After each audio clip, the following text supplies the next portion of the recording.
Okay.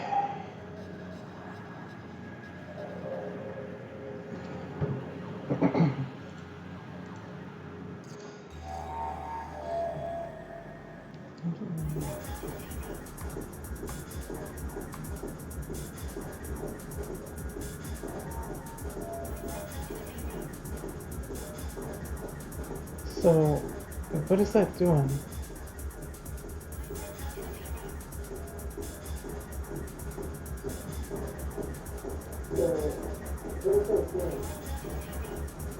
Okay, so I'm gonna just talk out loud for a moment, listen to myself. I'm just testing out this one last thing.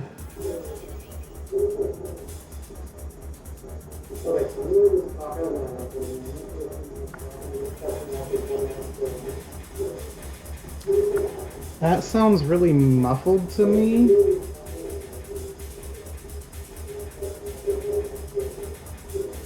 I don't know if it's my distance from the camera, or if it's something else I can fix.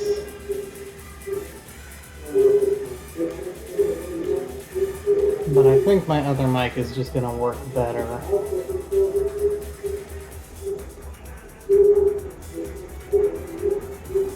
So let me see if I do that, that should turn down the music a bit.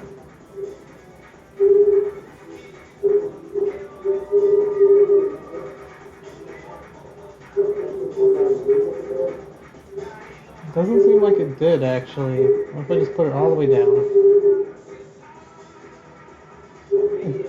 If there's anyone in the chat right now, is there music playing? And if so, did it disappear?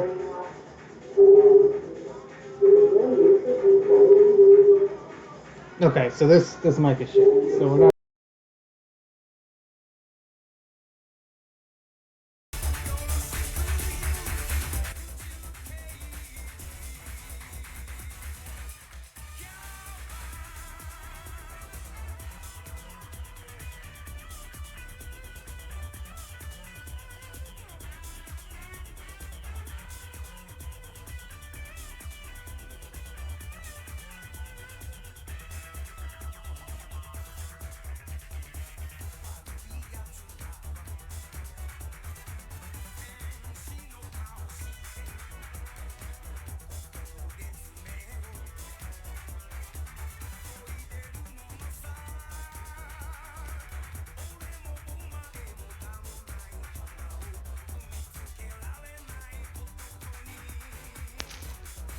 Okay, so now I've just got my headset on, and so let's see here.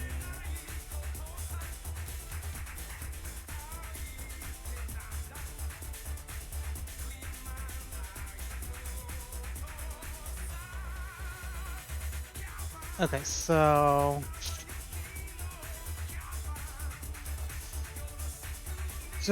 I'm just still. Oh, here, let me turn that all the way back up.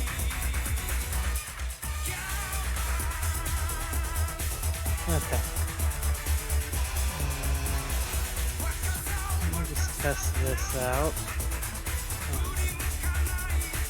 Turn this off.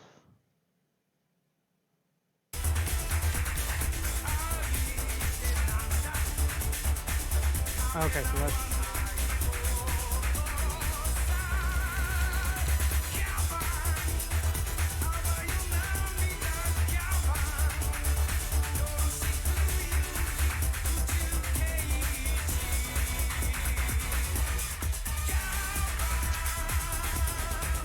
Yeah.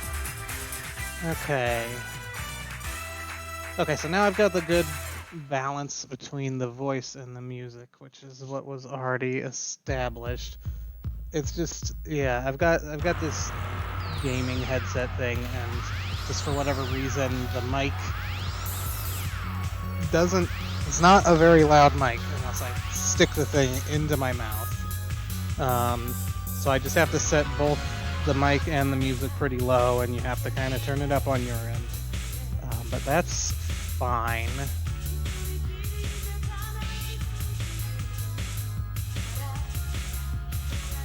Okay, so now what I want to do is, okay, this is gonna interrupt the music again for a second, but I need to, okay, so close this out. I'm just figuring out weird stuff with my Apple TV. So the music cuts out for a second. And so now I've got just the music coming out of there and not the stream. But the stream is, since I'm using this headset mic and not the shitty mic on the webcam, it should only be picking up my voice and not the music way over there. So that should be good. But this will work. I don't need to monitor my own stream live for the whole thing. That's just going to eat up my bandwidth anyway. And you lovely people can tell me if anything sounds good or bad. So I think we're good then. This setup should work. And as long as I'm not switching back and forth.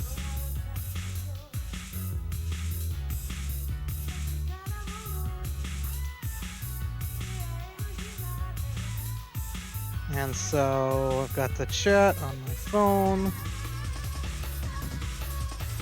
Got everything up and ready.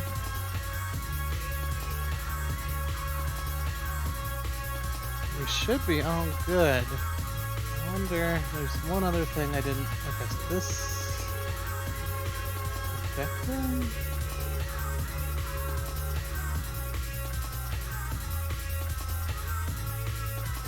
No.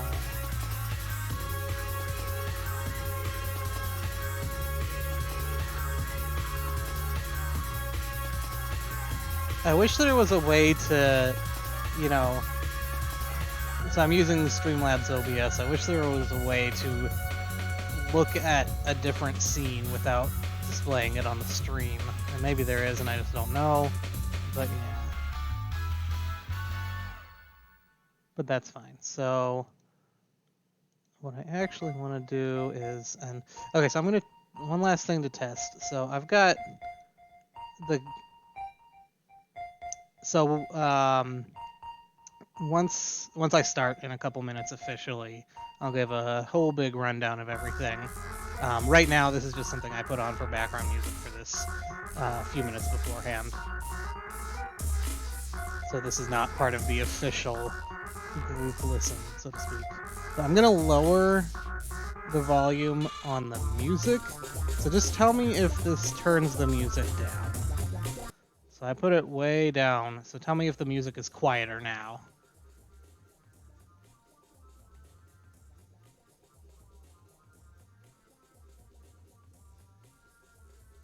Okay, so it's just totally gone. And how about there? Is that still like audible but very low? Basically, when I'm doing this like a few minutes beforehand setup stuff, I want to have music but even quieter. Okay. So maybe if I do like -6.5. Okay. Alright, cool. I just wanted to feel that out. I can just turn it back up for this time. Yeah, I mean, you got those numbers spot on. Yeah, so I was doing it low on purpose. I've got it turned down to like 40% in iTunes too, just because my mic is so low that if I have it further up on iTunes, it'll just completely overpower my mic. But anyway, I think we're all good at this point. So, take a little drink of water.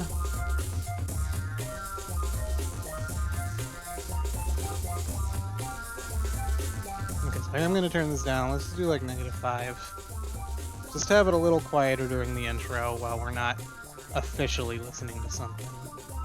Okay, it's 6 o'clock, so I'm gonna click this other button. And so, here, over here, this.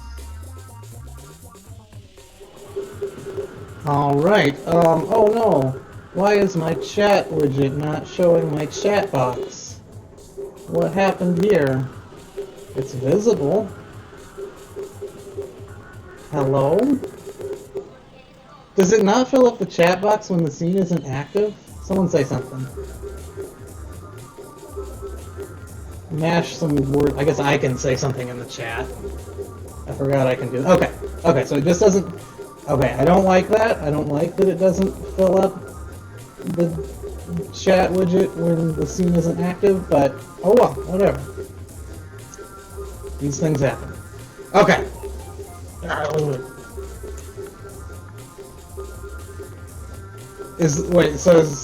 there issues with my mic?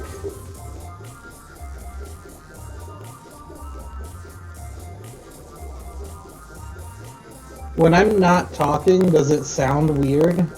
Like here, let me just do this. So I muted the music for a second. And I'm gonna go back to this. Okay, so now the music feed. Okay, so is my too loud, too close to the mic? Should I back off a little bit?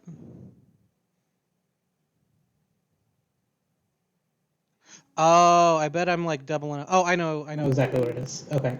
Yeah. Sorry. Thank you. Yeah, that's my bad.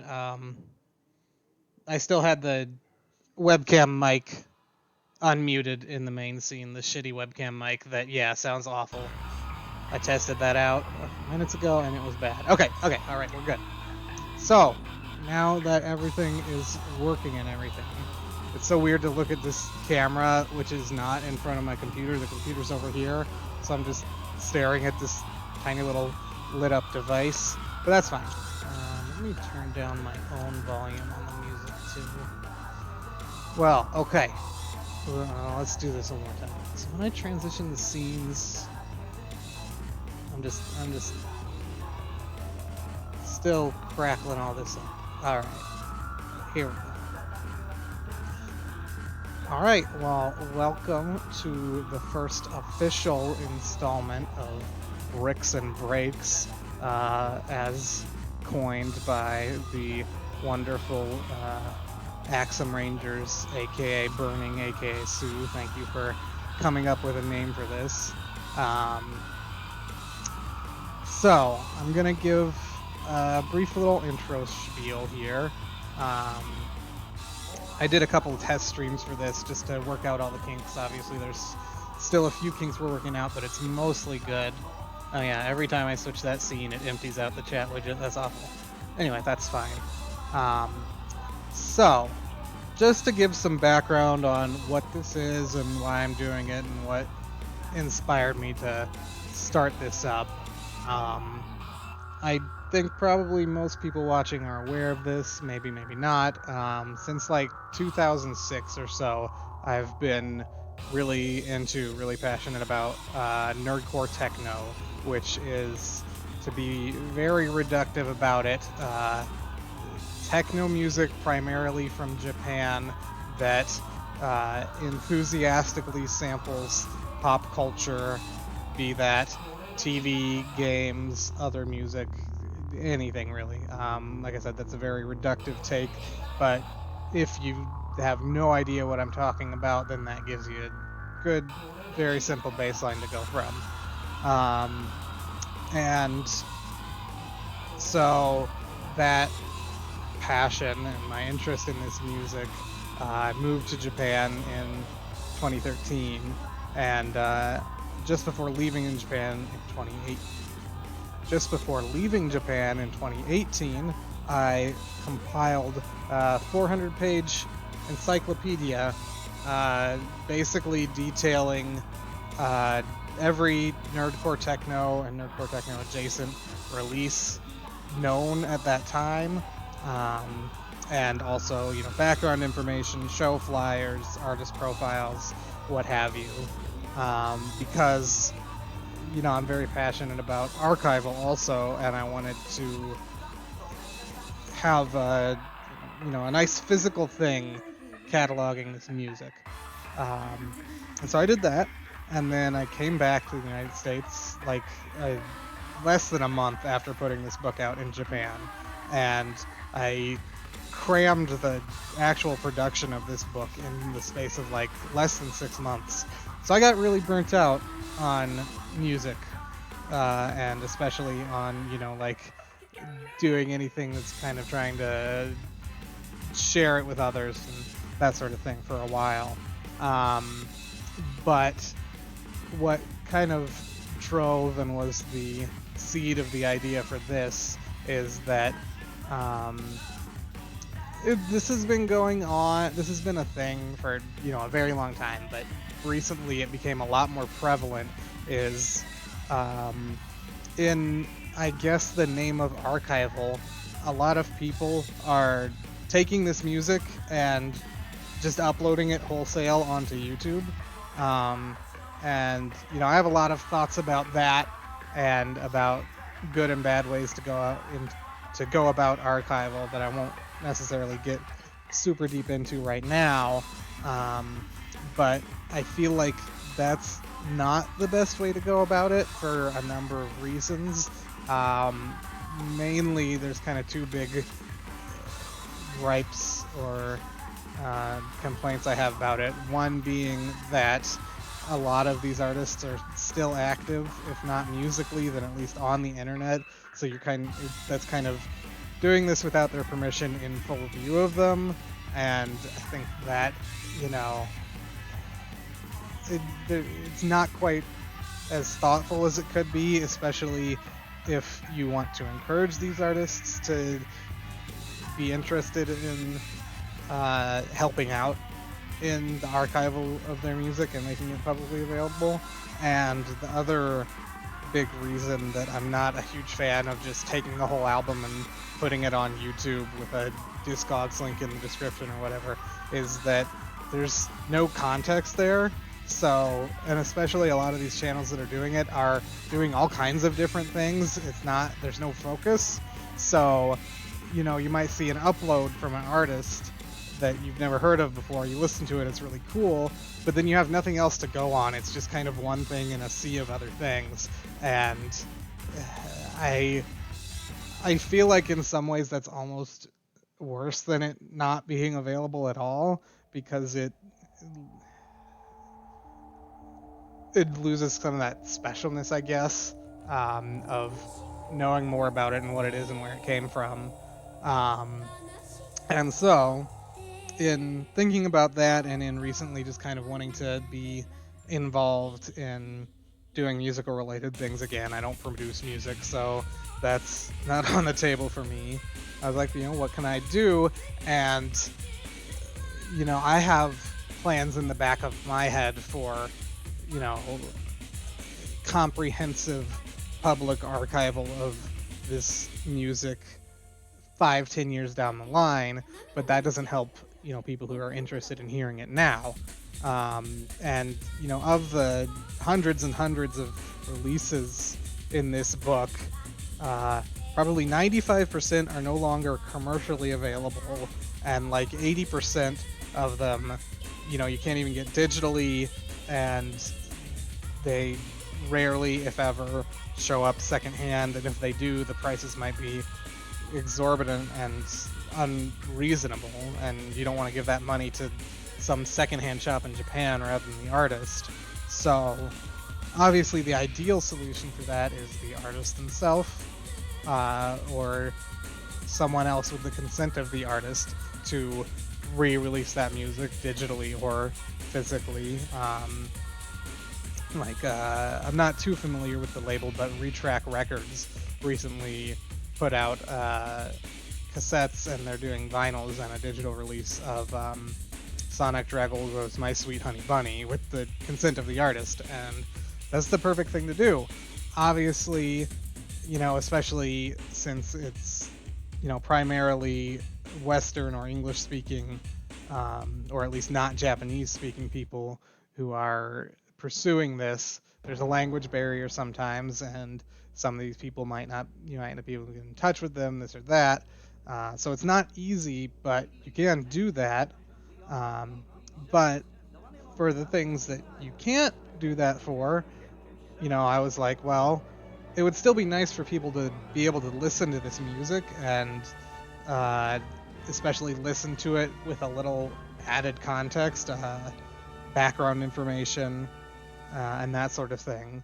So, I just came up with the idea of just do a weekly chill hangout stream where how it's going to work is I'm going to just use a random number generator to pick a page from the book and then pick a release from the page. I'm sorry, I'm not holding the book up to the camera.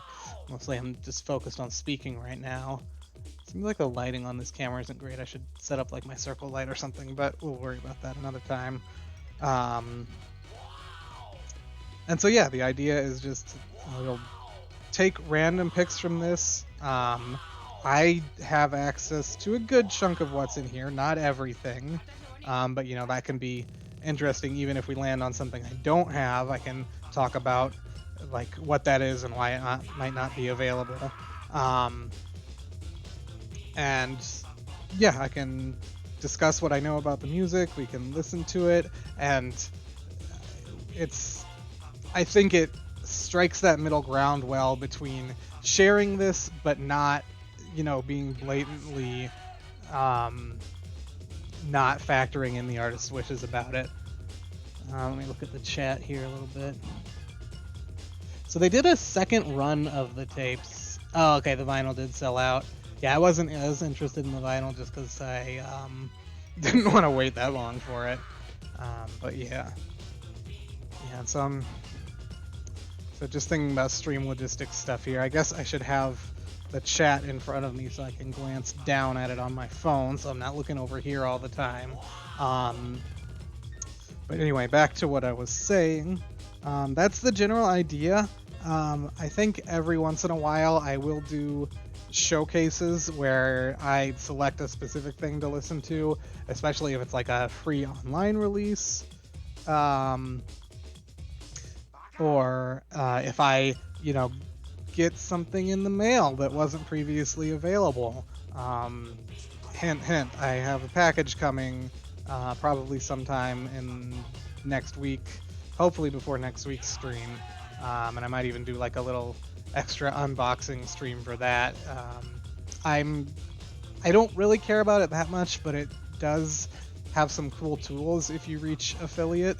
And I need I think the only thing I really still need to do is stream 7 days out of the month, which, if you're doing a weekly stream, that's only 4 days. I think that's kind of, I don't know, it's probably more aimed towards like gaming streams and that sort of thing. I don't want to do this more than once a week. But yeah, so I might do like a little unboxing stream for that and like a couple other things here and there to hit that number since I'm at all the other numbers. But yeah, so I was talking a minute ago about like, I don't want to keep looking over here and looking over here and looking over here. It doesn't matter that much because most of the stream you're not actually going to be seeing my face, and I don't need to actually point the camera down right now, but obviously this isn't a big surprise shocker. But the other component of this stream is I'm going to be incorporating my other recent hobby, and we're going to be building Lego sets. Just for something to have on the stream visually that if you don't care about it, you can just ignore it. But it's something I enjoy, and I can talk about it as well. And, if I have said everything I have to say about the music that's playing, you can just, kind of chill out. I don't have to talk too much. Just look at the chat, build some sets, and it's really, just the idea is just to be a very chill hangout thing that you can look at if you want to, but you don't have to. You can just listen if you want to. But yeah, that's the general concept. For the set building, I think what I'll do is I will do a poll after each set for like which type to build next. I've got one of those set up that I'll turn on in a minute here. But yeah, I think that covers most of the intro stuff. And yeah, so you see, obviously there's some little blank spots on my stream overlay layout here, but that'll become clear in a minute. Just up here above the little iTunes window is supposed to be the album information. I didn't put that in for what we're listening to right now because, like I said, this is just some BGM for the intro, and so I didn't want it to count as like officially listening to this. It's going to be awkward if this is what we land on when we get a random selection, but that's fine. But yeah, I think that pretty much wraps up the intro stuff. So no, it doesn't. Forgot about one thing. The other thing that's going to be a part of this is obviously, dang, already. Oh wait, I went live like 12 minutes, 15 minutes. I've only been talking for like 10 minutes. That's not that long. Anyway, future intros I think will not be nearly this long, probably just 3 or 4 minutes. But the other thing I want to do is each week I'm gonna wear a different Nerdcore techno or adjacent t-shirt, because I got a closet full of t-shirts that most of them I haven't worn, and like have worn like once or twice just because I have so many of them and I haven't worn them in years. But I have enough that, you know, I can do a different shirt each stream for a few years probably if we keep going for that long. Sorry, I didn't look at the chat for a little bit there. So yeah, that's another good thing to mention. The book is mostly comprehensive. There have been a few things that have come to light since the release of the book. I think, yeah, at some point I'll probably do some showcases for things like that, especially things that are newly discovered. And I'll just, you know, take that on a kind of a case-by-case basis. But yeah, so I'm gonna each stream during the intro part, I'll be like, here's the shirt I'm wearing today, here's what it is, here's who designed it if I know that sort of thing. I have like 30 Honda Lady shirts, so I'm gonna have to figure out how to space those apart properly. But yeah, today, this is the Virtua Core shirt from 2018. I designed this actually. So in like, I don't actually remember this point, I think 2017 or 2018, I went and I talked to Psych Out's Ghost and Traffic Jammies and a few other artists, and I was like, hey, let's get your music archived. I'll take care of all of it. We'll put it on Bandcamp. We'll get the money going to you. And they were like, absolutely, yeah, let's do that. So yeah, that's all out there now. That's all on Bandcamp. And like I said, if you can do that, that's a great way to get this music archived. But yeah, when working on that project, I made these Virtua Core record shirts. And so it's the old Virtua Core Records, which is kind of short-lived label that like Psych Out's kind of oversaw releasing that kind of music from Osaka in like the late 90s and early 2000s. But it's that logo comprised of all of the album artwork from Psych Out's like bootleg anime artwork releases. I was looking for my own like copy, so to speak, of this shirt to wear for today, and I couldn't find it. I don't know what happened to it. Fortunately, I had kept on purpose one unopened new stock of extra large size, so that's what I'm wearing right now. It's still got like creases on it from the back and stuff. If you want, these shirts are available on the on the All Core Bandcamp. There's only small and medium left, but they are available on there if you want one. Just saying. Yeah, so most of the shirts were either from, you know, collecting, like, while I was in Japan buying, you know, lots of events will have like a special shirt for the event, or at M3, you know, artists will make shirts and sell them. So I'd say about like 70% probably from that, and then 30% either from finding on like Yahoo Auctions, Mercari, stuff like that, and also people donating them to me, that sort of thing. But yeah, okay. So now I think we've got all the intro spiel out of the way. Yeah, 20 minutes, dang. That's a long intro. We will not take that long in the future. So I'm just going to look over here now. And here we go. I'm going to bring this up. So I've just got random.org open here. And I always forget this every time, but I need to look here. The release section of the book is from page 10 to, is it 250? Yeah, it's 255. So we're going to go page 10 to page 255. There definitely is a chance of that. Yeah, I believe that release is in the book somewhere. I think it's in the like other releases section near the end. But it also might be in the Sasanoha Records section. But I believe it is in here. So there is, I mean, if we hit it, we hit it. But yeah, let me go ahead and slap on a random number. So 204. So I'm just going to go ahead and do this. 1 second while I load this up. Let's see what's on page 204. Oh, okay, this will be great. So load this page up. Let's see if Streamlabs lets me load a freaking image, or if it's just gonna lock up. Oh, there we go. Did my stream cut out for a second there? I'm just curious. Okay, this is not central. Anyway, so here is that the right page? That is not the page it was showing before, but that is the right page, yes. Okay. And so here is where I run into like, how much should I cheat with this? Because last week we listened to an album from this page, and I don't want to do too much repetition, that sort of thing. So, with that in mind, you know, let's just re-roll.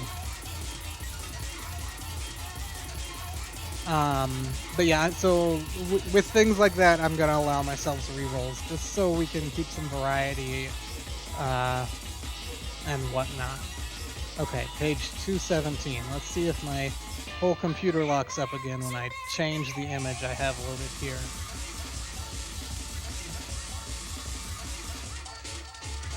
Okay, yeah, this should be a little more fun.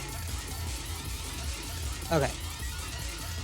So, this is Sabakan Records, and this is some of the early stuff from it.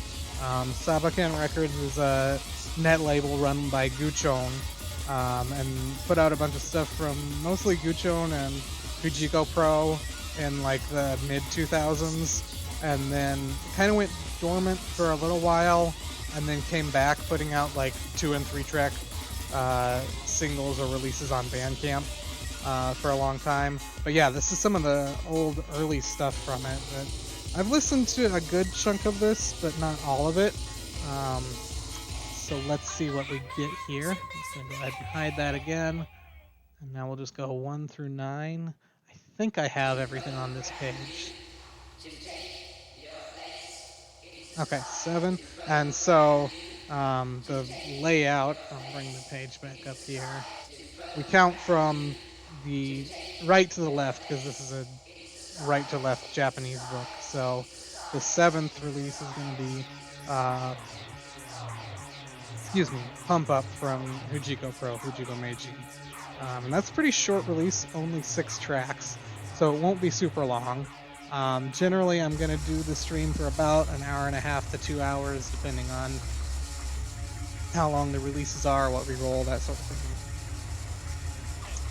But let's go ahead and bring that up. Unfortunately, this release does not have album artwork, so you're just going to be looking at a little music note there from iTunes while we listen, but that's okay. Turn that off, turn that off, and yeah, that's fine. And let me do this. Okay, actually, before I do that, okay, alright, I am going to start this poll now. So that should have popped up in the chat. Yeah. You do exclamation point vote and then 1, 2, or 3. And I didn't set up the poll to show on my stream, so that's not good. Let me actually add that so you can know what you're looking at. Okay, here we go. I'll just put this like right here. So there's your choices. Let's put it right there. Why not?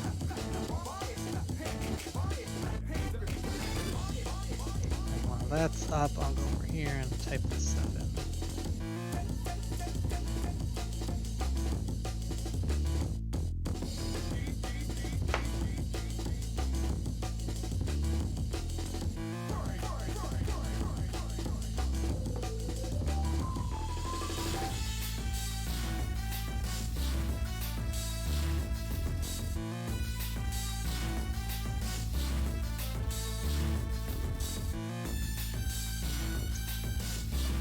And I'm just filling in some info here.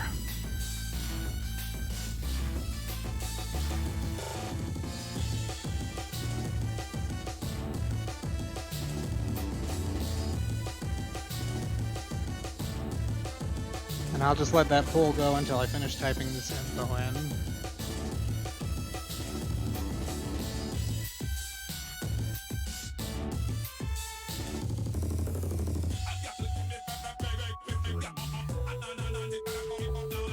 Okay, so now I can show that.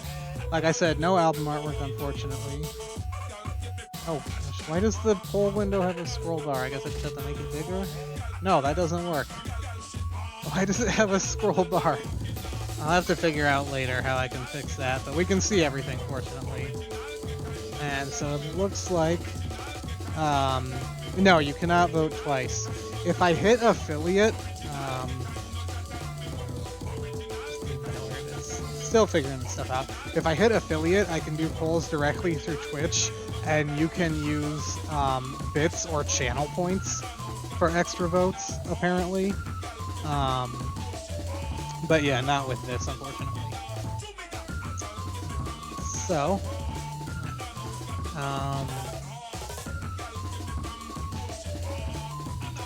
let's do this. Okay, so it looks like the poll is pretty much decided. I'm gonna give it about 10 more seconds if anyone else wants to get a vote in. But it looks like we're gonna go with Super Mario. But wait, then what did you actually accidentally, or excuse me, what did you actually want to vote for? Because it didn't record 2 votes from you or anything. Looking at the actual vote numbers in the chat.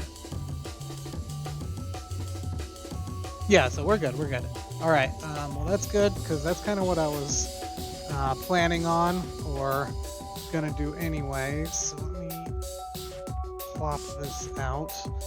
And so I don't have a disaster, let me just move this one right there. Okay. Let me get this set up real quick. This at least won't be a big deal. How is the stream quality right now? Is it like skipping or anything? Also, there's a cat behind us. Look out.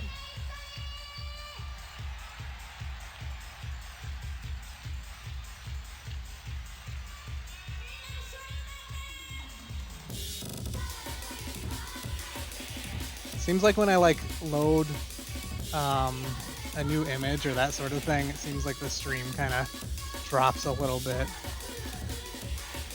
I got some warnings, but it seems like it's okay. Oh, I should end that poll, I guess, so that it shuts up. Okay, close poll. Thank you for voting. And let's do this. 1 second here.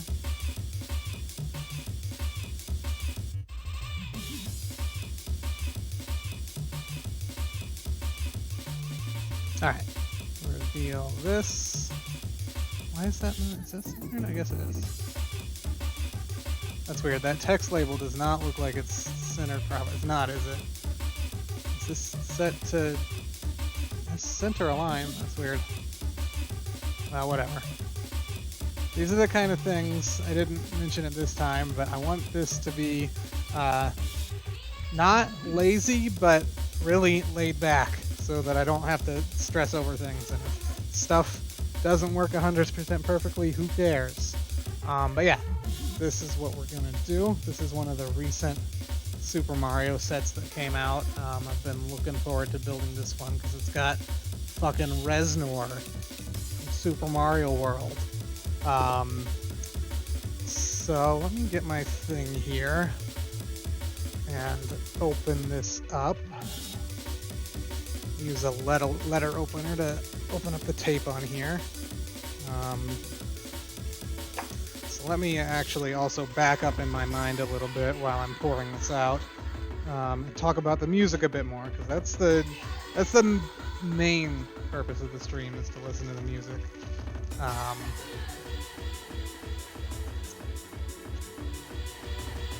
But yeah, so this is Pump Up, a 6-track web release from 2010 by藤子名人, Fujiko Pro, on Speedking Records. Fujiko Pro has been around since like 2005, 2006. His really early stuff is all but scrubbed from the internet, essentially. I think he's not super fond of it. Point the camera down now. This is what we're going to be seeing for most of the streams once I have a good intro spiel that doesn't take 25 minutes each time. And what I like to do when I open a new set is just get all the bags organized in order by number, stack them up. But yeah, Fujiko Pro started producing in like 2005, 2006, and yeah, his very early stuff is mostly gone from the internet. But then, yeah, starting with like Speedking Records stuff in 2007, 2008-ish, is when he kind of got more recognized.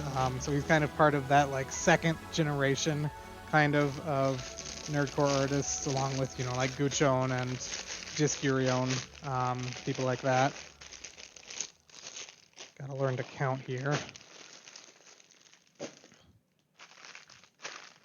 And yeah, these were just free web releases, which, as far as I know, they're gone at this point. I think the website was still around for the longest time, but I think it was on GeoCities.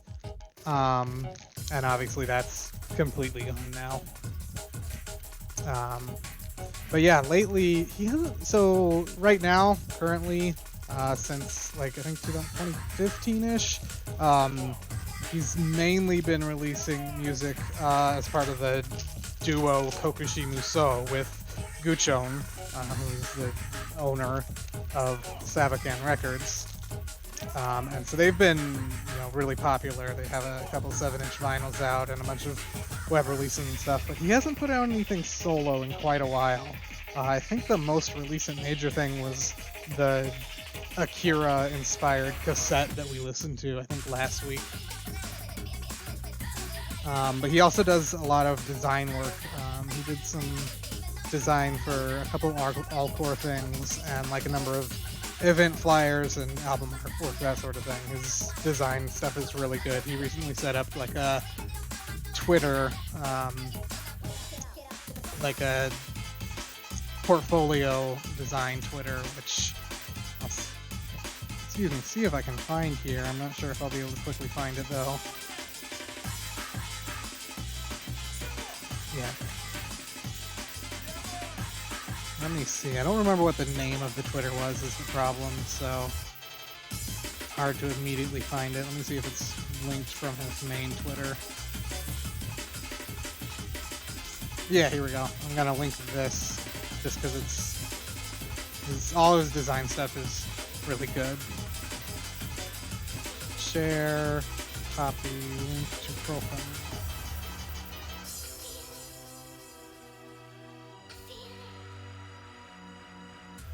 There we go. And yeah, this is a great release. I really like, yeah, this track, Cool Running. he gets really kind of almost wacky with the sampling sometimes. But yeah, I love what he does with vocal samples and yeah, just everything.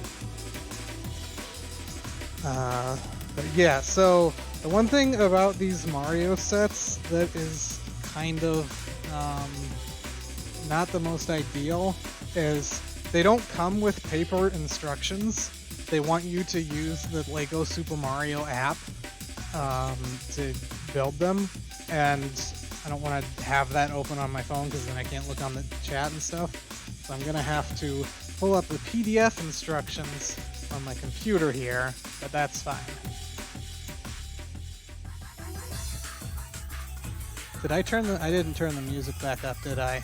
Oopsie. There. That's how loud the music is supposed to be when we're actually listening to stuff.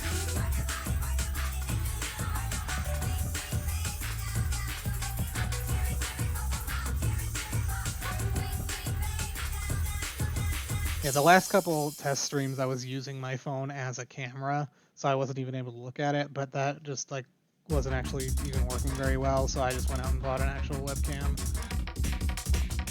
And I think that's gonna simplify things quite a bit. I wouldn't even know where to start with freestyle building this. I'm not sure what it's having me build first here. I guess it's one of the Reznors is the first bag. So in all of these, the first bag is like a really small build that has one of these barcode bricks. Let's see how this camera does with focusing. Yeah, okay. And so these you're supposed to scan with the Lego Super Mario figure, and then it like adds the set to your collection in the app and pulls up the instructions and everything.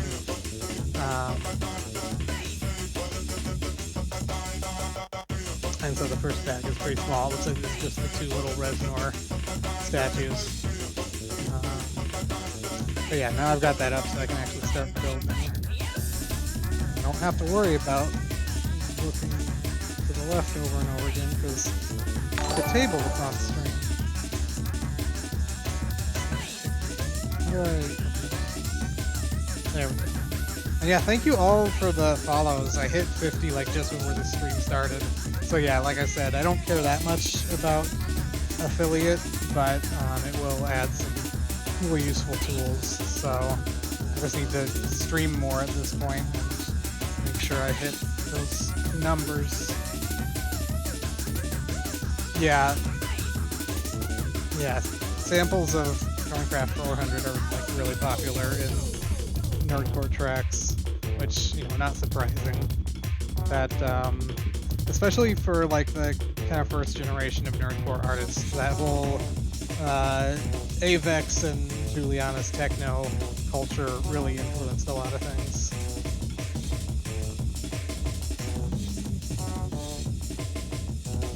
Zoom in on these instructions here.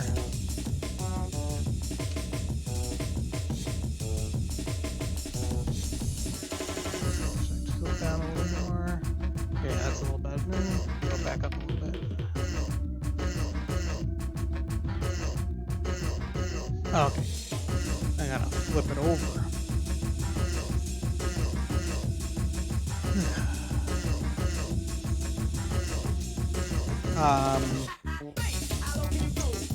Someone asked, I don't recognize I'm sure you're someone I know, just I don't recognize the username. I'm not sure who VMania is.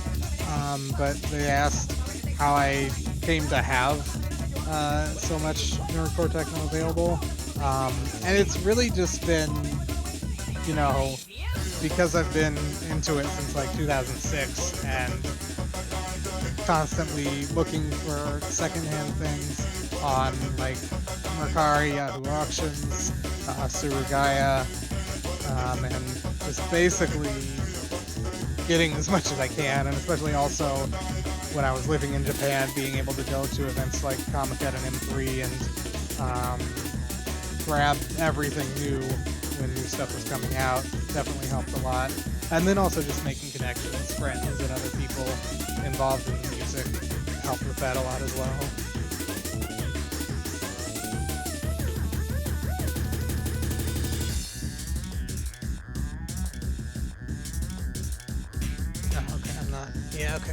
So let's see. Let's come forward a little bit and maybe tilt up a tiny bit more. I don't want to be just holding stuff above the camera.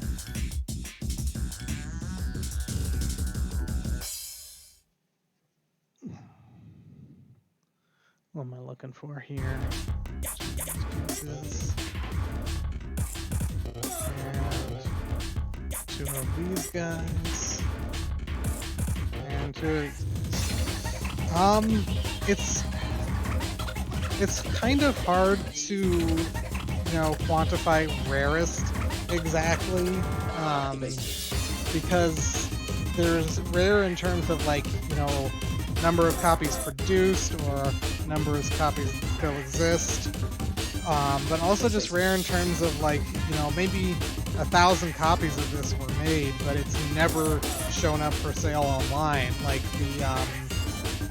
the first RAM Doubler, excuse me.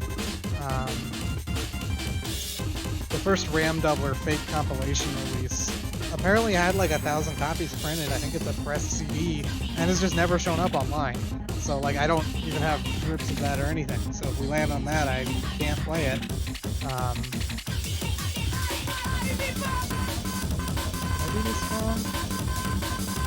But yeah, I'll continue thinking for a moment about what my rarest release might be. I just was completely absent-minded and put the wrong pieces on here. This is not on Bandcamp.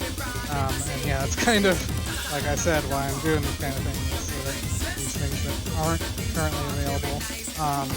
This, or at least most of it, like I said, it was free. I think most of the Sabacan tracks from back in the day are archived on the Wayback Machine, so if you go dig through there, you should be able to find them. But yeah, not currently.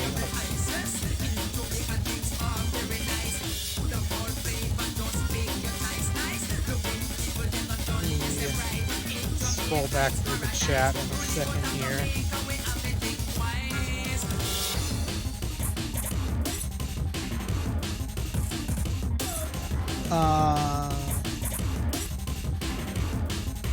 So yeah, regarding the term Virtua Core, yeah, I believe it was Psychouts, Mr. Dirac from Psychouts coined the term, and it was just a play on, Sega's, Virtua Fighter and stuff like that. It was literally just a takeoff of that, as, a name for the music. And that's really kind of the extent of what I know about how the term was coined. But yeah, I think the term Virtua Core was in use before people started saying Nerdcore very commonly. So it wasn't like a situation of, no, we're not this, we're this other thing. It was just, they came up with a name for what they were doing, and really it was a name for the label. Like I said earlier, the label was very short-lived, and it never had its own site or anything. But I think really it was mainly a name for the label starting out, and then just kind of became a descriptor as well.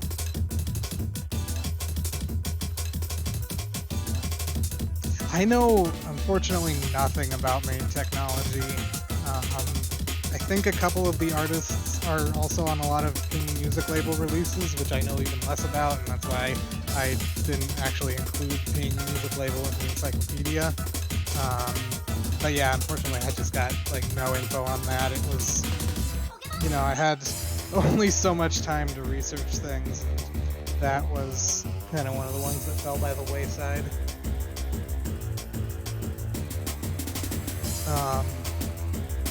By PE, I assume you mean Public Enemy. I don't know, I think probably just they got some good raps that are good to sample. I think a lot of that kind of stuff just happened with kind of subcultural osmosis, if you will. One person does it, someone else is like, oh, this sounds really good, I'm gonna sample Public Enemy too, and then, you know, next thing you know, half dozen artists are doing it. I don't think I've listened to this track specifically before. It's really good.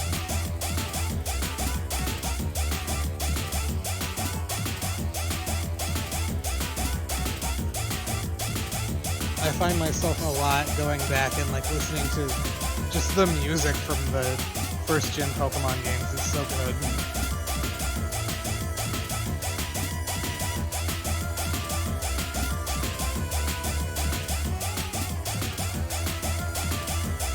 Especially the I think it's the Lance theme, not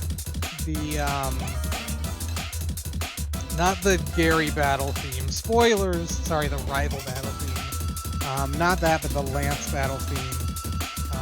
It's just really good. From red and blue and green, yellow.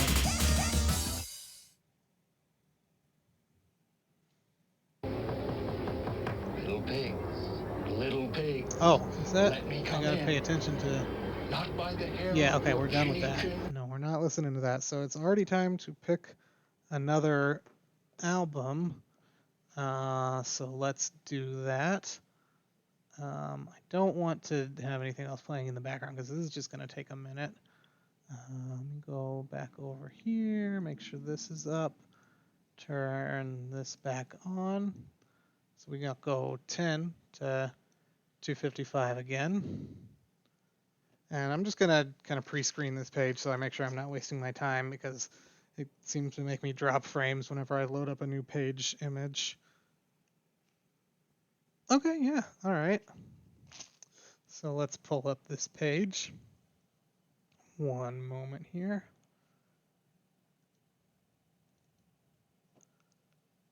Yeah, I mean, that Tabe Bono CD is really good too. So hopefully we land on that sometime soon. But not today. All right. So this is the first page of Speedking Productions. And let's go ahead and, in fact, let me do this. Put that back on top. But let's go ahead and choose an album first before I start talking about it. And let me look back again here. So we're just going to do 1 through... so that DVD, obviously, we can't listen to. So I'm just going to do 1 through 5, and so volume 2 is going to be 2, and then 8-Bit Rave is 3, etc., etc. Just to streamline things. I know, I got to turn that on. Okay, there we go. So let's just go 1 through 5. 5, okay. What was that? Very last one. Okay, so that's Speedking Volume 1 remastered. All right, yeah, let's throw that on. This is a classic like this. I've listened to this album hundreds of times. But let's just toss it on. And I need to turn this off for a second so I can change it.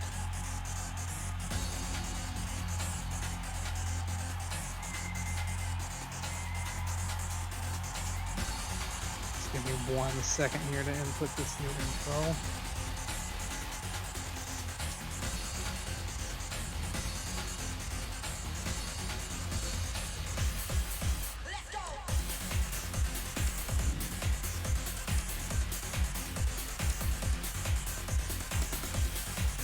This is like the one kind of clumsy thing is updating this album info in the middle of the stream. That's fine.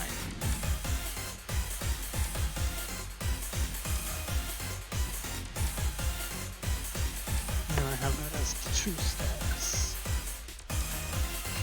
All right, there we go. Okay, yeah.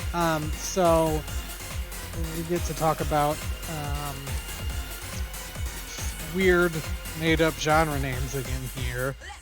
Speedking Productions it was a label created by Bubble Bee in I think 2009, no 2008. So Bubble Bee has had his own label, toy label, since like 1995. It's one of the oldest. I think that's actually like almost right after Speedking and Encyclopedia, just because of how the alphabet works. But yeah, toy label has been around since like 1995 and has put out a lot of, more very techno, not so much hardcore music from a number of different artists, mainly Bubble Bee, but also there was a lot of like Nebulizer early on in toy label and other artists.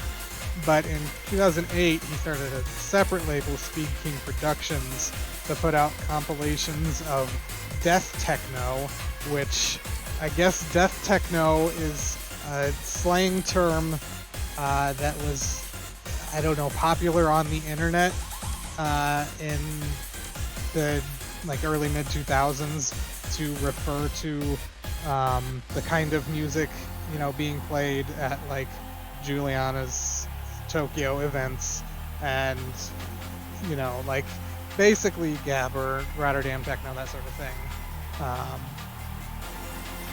Rave music essentially, but it's, I don't know, it's just this, separate term they had, and then in 2008 he was like, let's do a revival of this and start making compilations of this, and it kind of came out of nowhere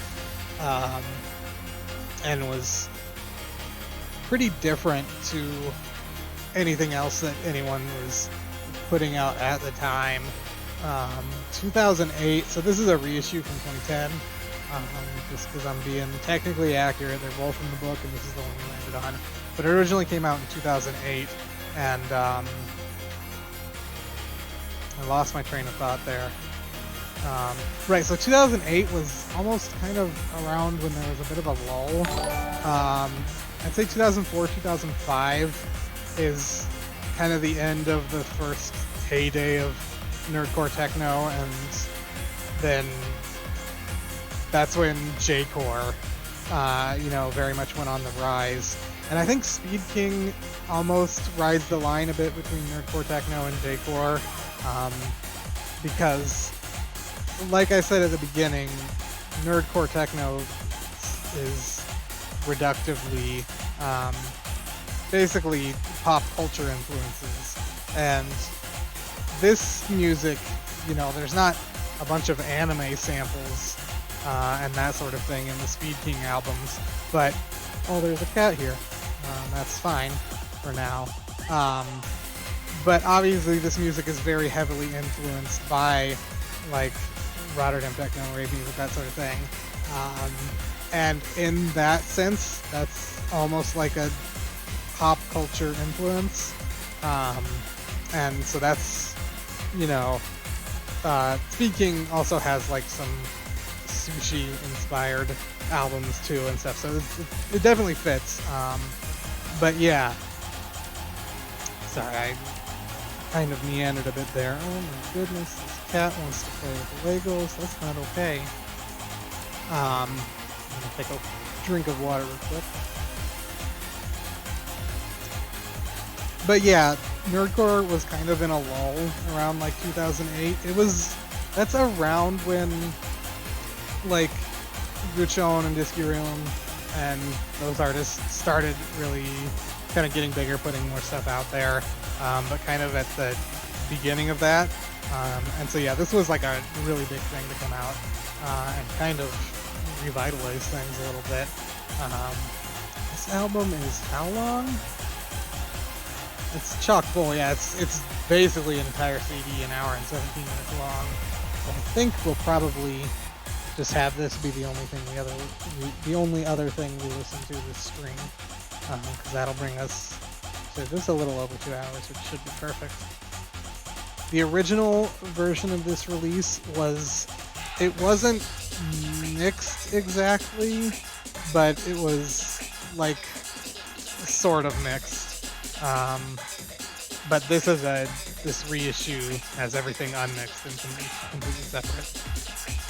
I know absolutely nothing about sumo wrestling, actually. Okay, let me make sure everything's good on the screen. Yes, everything looks great. Okay, I can go back to working on some Legos. And let me scroll back through the chat, see what I missed. So yeah, I'll talk about this a little more at some point if we land on the album. But yeah, Ultra Techno Records was just like an imprint for All Japan to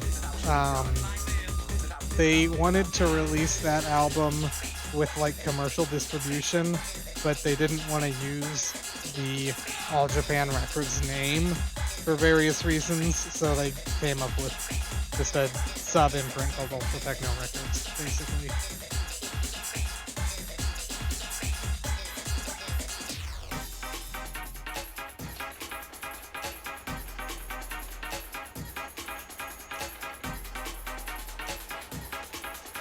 Alright, so let me get back to building this dinosaur guy. Yeah, I don't think I'll finish this set on the stream today, but maybe, we'll see. Alright, I'm building his head here.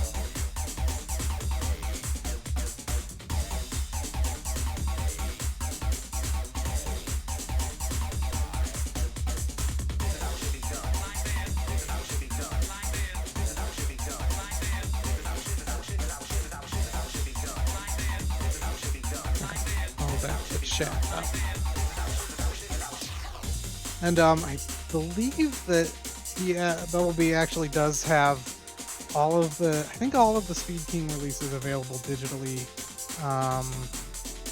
I know on, I think Booth, but maybe Bandcamp as well. I would have to double check that. I haven't looked in quite a while, but I know he has them up digitally somewhere. I should, instead of saying, I think this is the case, figure it out yourself. Maybe I should just find the link and post it in the chat, because that's what I'm supposed to be doing here, is curating this.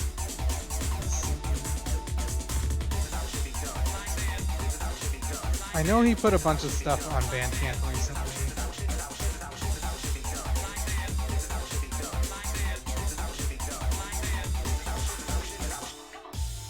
Okay, yeah, yeah, okay, yeah, these are available. All these are available digitally on Bandcamp. So, let me see here. If I just do this, I'm just going to link to the Bandcamp page itself. Oh yeah, I forgot you put out this. Sorry, I'm just talking to myself now. But yeah, here you go. Oh, thank you. Well, see, this is why the chat's here, to help me out. There is not much Nerdcore on Booth. There's a few artists that put stuff out on there, but mostly, if anything's available, it's on Bandcamp. There's a fair few Nerdcore adjacent artists who are more kind of like just techno or synth pop, that sort of thing, artists who have like some CDs and stuff on Booth. But yeah, Bandcamp is kind of the main place, if anywhere, you know, if it's being sold online at all.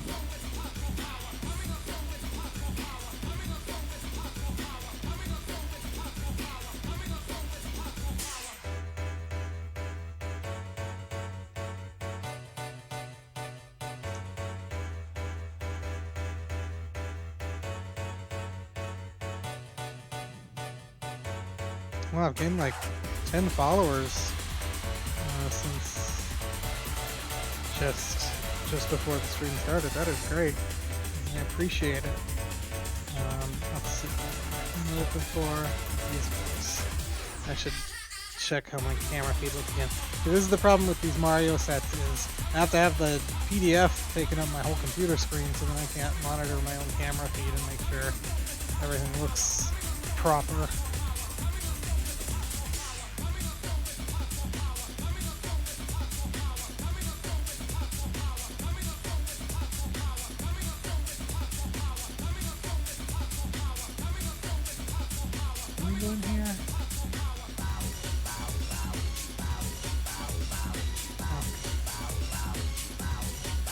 right?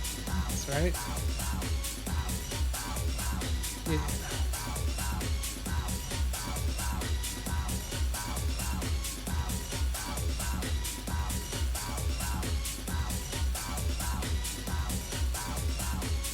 Yeah, so those X Roger present CDs, hang on, this goes here. I'm still not done with this guy. So I just know about those because on like the very old X Roger site, they're listed in like the label history, and they were just given away at the first few events, essentially.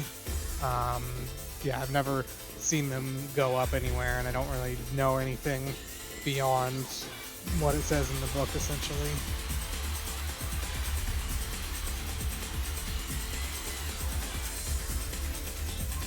I'm sure I rated all of those 5 stars.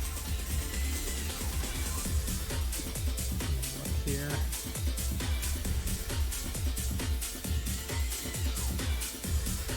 Yeah, I rated both of those, 3 of those 5 stars. Yeah, I know nothing else about those. If I dug up the site, I'm sure I could be like, oh, this one was released at this event, but you know, that's not that much more music, or sorry, not that much more information.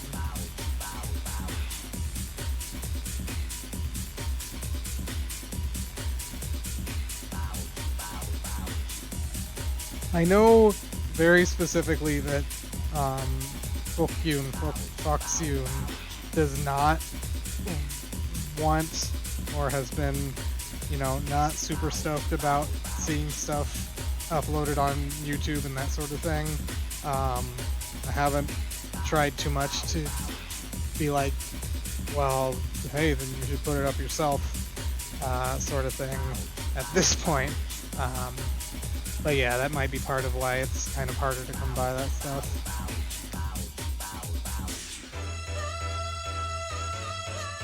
He made like a detailed tweet about it a little while ago, explaining his reasoning. And, you know, I certainly feel strongly about the importance of archival, but you also, above all else, always have to respect the artist. So here we have our first Reznor.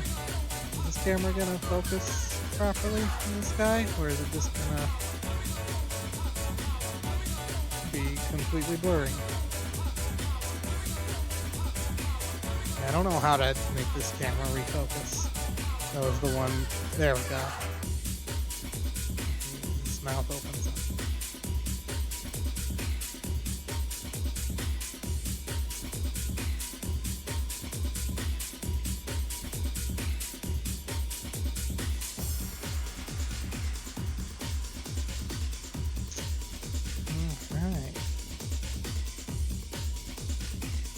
This is the one problem I didn't anticipate, is the chat being so active that I'm barely even going to finish like 1 bag worth of this Lego set.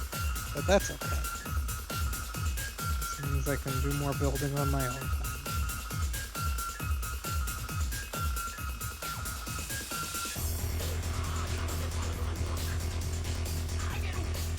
Right, I was gonna tell a funny personal story about Reznor. So when I was a kid, like elementary school age, we had an NES, and that's it basically. And then at a certain point, I got a computer, and I guess it must have been from going to the library. I don't remember the specific details, but I had like limited internet access, and so I had a like Windows 3.1 PC, and I had a NES emulator on it, but so we didn't have a Super Nintendo, and I didn't have a Super Nintendo emulator, probably because the computer couldn't handle it. So I had never played Super Mario World in any form, or even seen it or anything, because I didn't have a subscription to Nintendo Power or this or that. But what I did have was a bunch of ZZT games. And if you're not familiar with ZZT, It was a like very early kind of game engine that you could make your own games in, developed by Epic Games of I don't even know what fame. They do something big now, and I don't remember what, but I just know they made Jazz Jackrabbit because that's the only thing that matters. Excuse me. But there were all kinds of people making these ZZT games, and it was essentially like text mode DOS style graphics. It had like custom images, but it was still basically all text based. And people made a bunch of like Mario fan games in there, and I would download and play those. And so that's where I first ever heard of Reznor. And for the longest time, I had no idea that Reznor was a little Triceratops guy. I don't remember what I thought he was, but yeah, for the longest time, I just knew Reznor was a Mario thing that existed, but had no information or conception beyond that.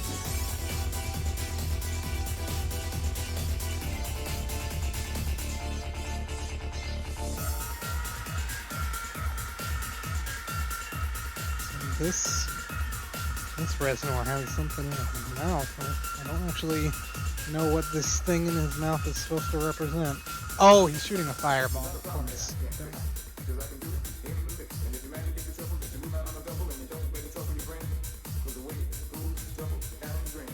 Yeah, this is definitely one of the standout tracks from this release. It's all really good, like this one hits real hard. I did not know that Frog Fractions 2 was based on or inspired by ZZT.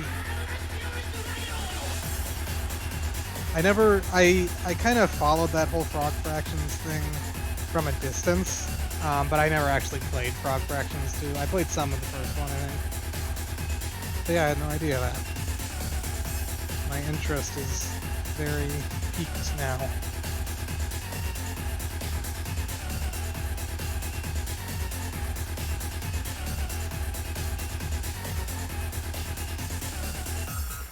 Another part of why building this is taking so long is just having to look over at the computer screen every however many seconds.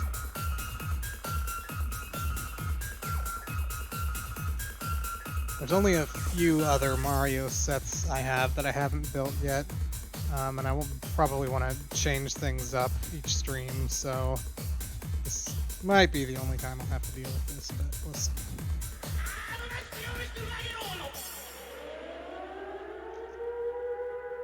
Where scores of loudspeakers were pounding out non-stop reggae and rock music.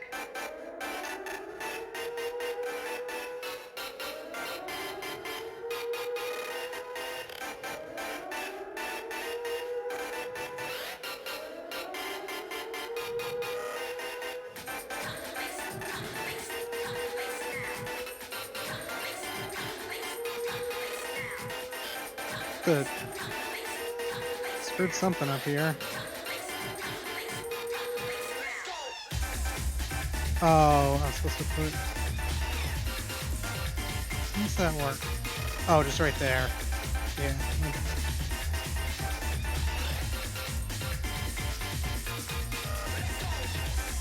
So Frog Fractions 2 is not a sequel to Frog Fractions 1? I guess I should just find out for myself, probably.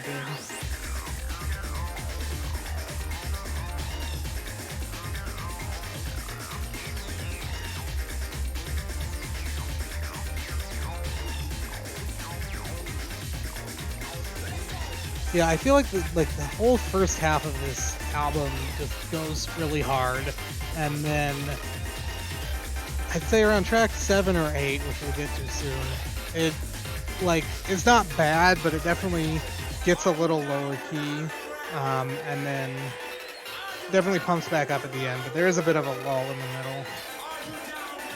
Okay. I mean, I appreciate overly complicated stuff like that.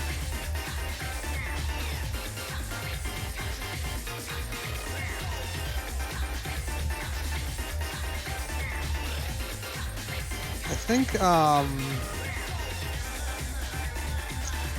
not sure what name he likes to go by at this point, but Tristan, I think, has those first couple Bookune Records cassettes. And, you know, they were just put some of his music on cassettes. He probably was selling them at those early X-Roger events and that sort of thing. I'm sure probably didn't make too many copies of them. Are there other ones I'm forgetting about? I remember finding a bunch of stuff on that label that I hadn't been aware of before when I was putting the book together, but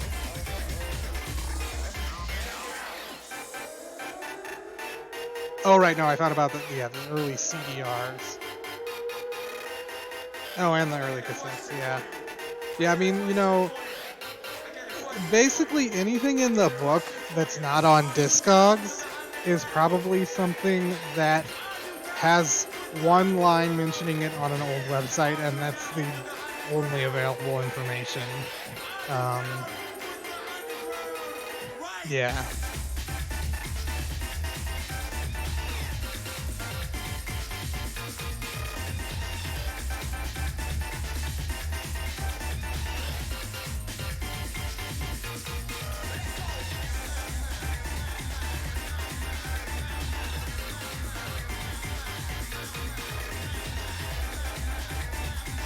What? Did I miss something again? Oh, yeah.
Okay, yeah, this one's spitting a fireball, spitting hot fire. So I have to keep coming back here and being like, is everything I'm doing on the camera properly? Why is my phone on the camera? I don't need that to be happening. Should have just printed out this 60-page PDF of instructions. That's a joke. I shouldn't have done that.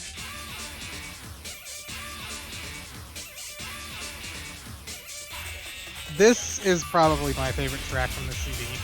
This is just incredible.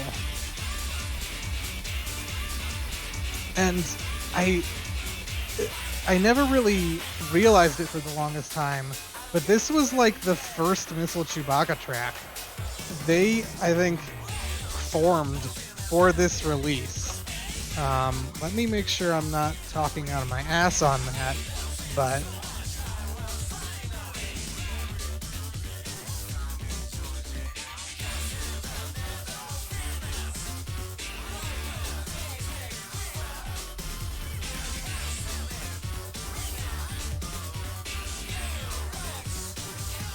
let's see here.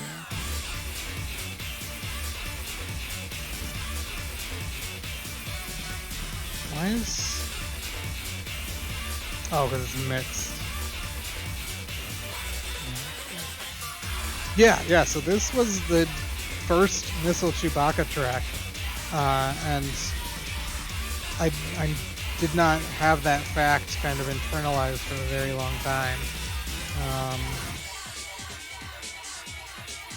Yeah, I'm just looking at Discogs right now, and I would like pull that up on the stream, but the first time I was doing my test stream, when I had Chrome open and was screen sharing it, it made my stream just crap out in the middle of it. But yeah, Gotta pull back the instructions now. Right, this and this.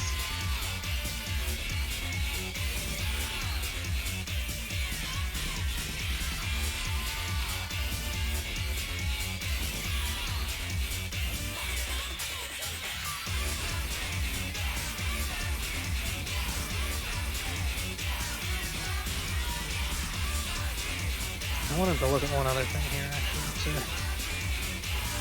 confirm. Right.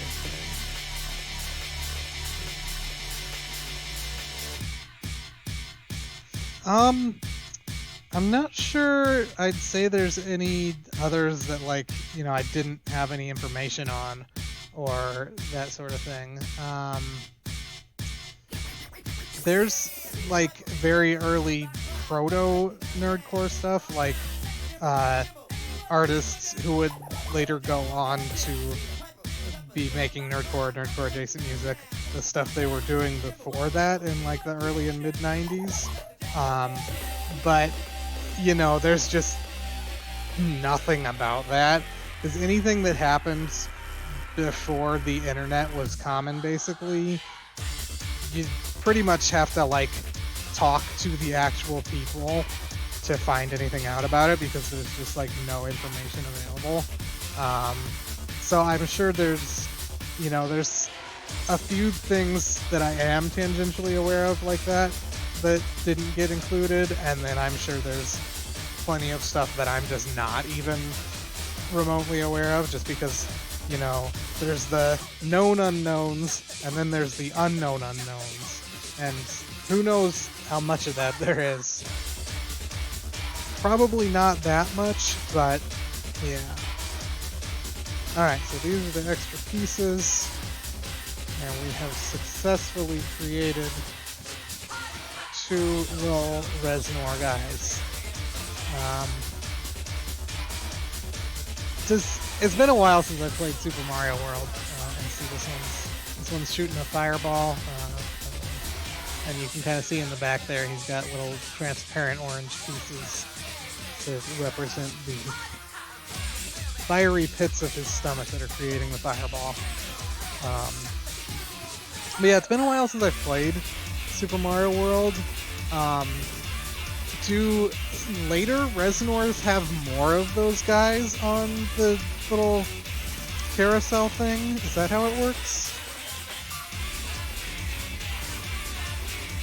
Because this set only has 2 of them on it, which, like, I think is partially to make the play features of it work. But I thought that later ones would have like 3 or 4.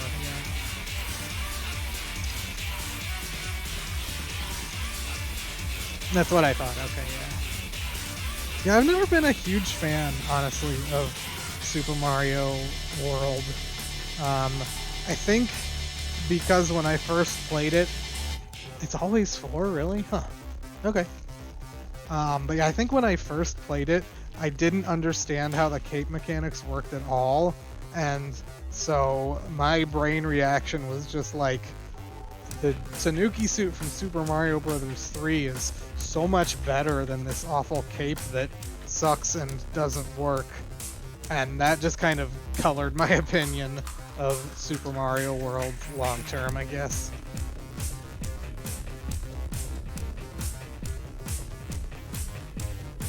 I do like that it kind of introduced that collecting the 5 coins aspect and the secret exits and all that stuff, but it's just never been one of my favorites.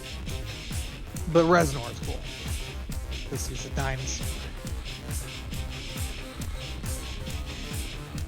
Kind of rises above the rest of Super Mario World.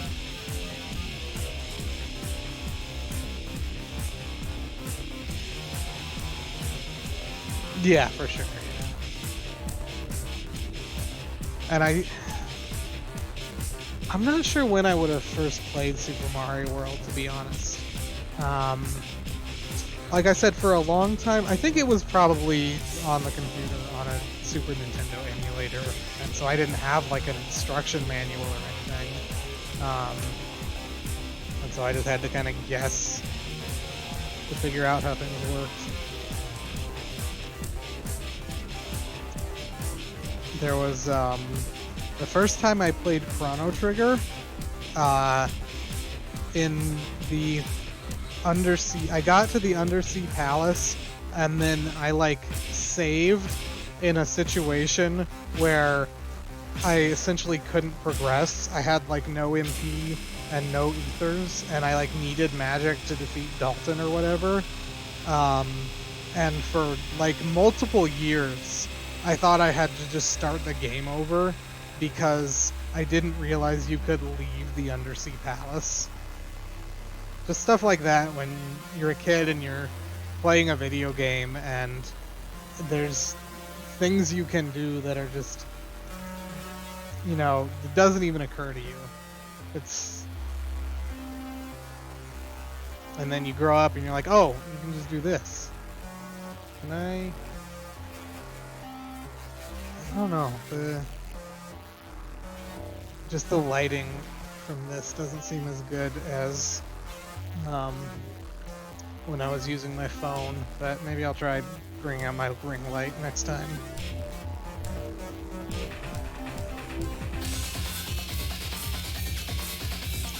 I don't think I've ever even heard of Prong. I'll have to look into that.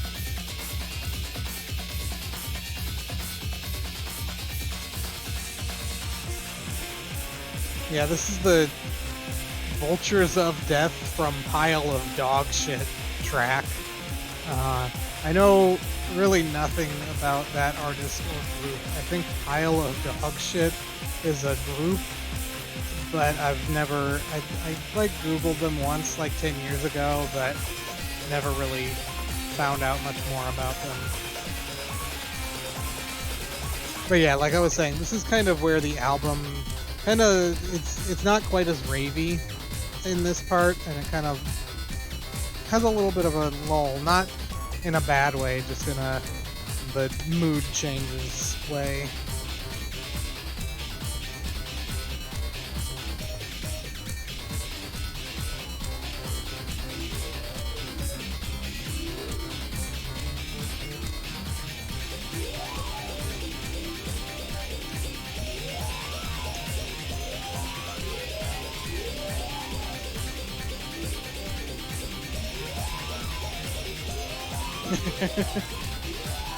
I always think it's amusing, though, when, you know,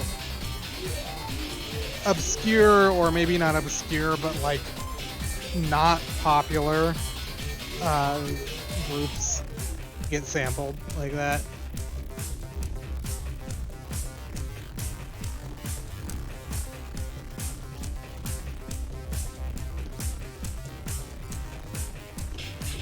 It's like, oh sure, you can sample, like, I don't know, the Rolling Stones or something, or you can sample, what were they called? Prong. I couldn't think of another example that was on the same level, but I'm sure if I stopped to think about it, I could.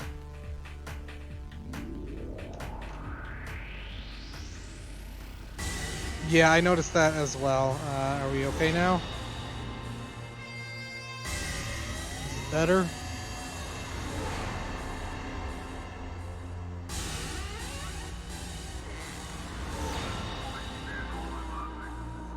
Yes, no, maybe.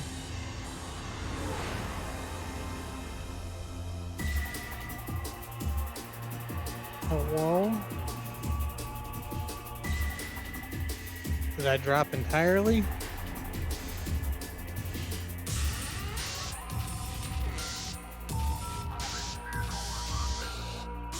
Not seeing anyone say anything one way or the other.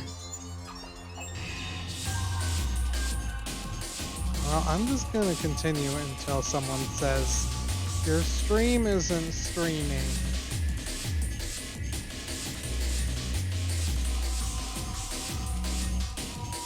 Huh.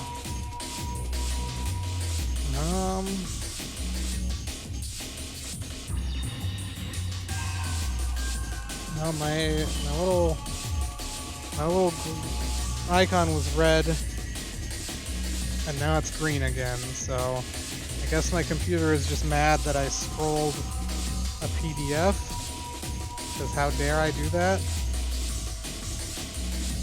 That's not right. There we go.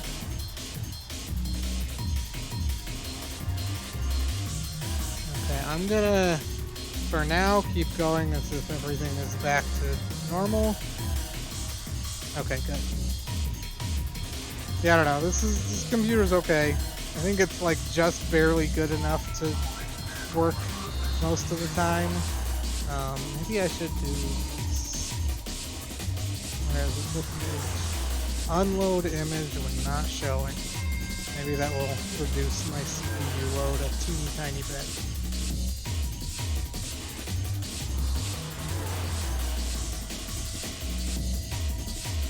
1, 2, 3, 4, 5, 6.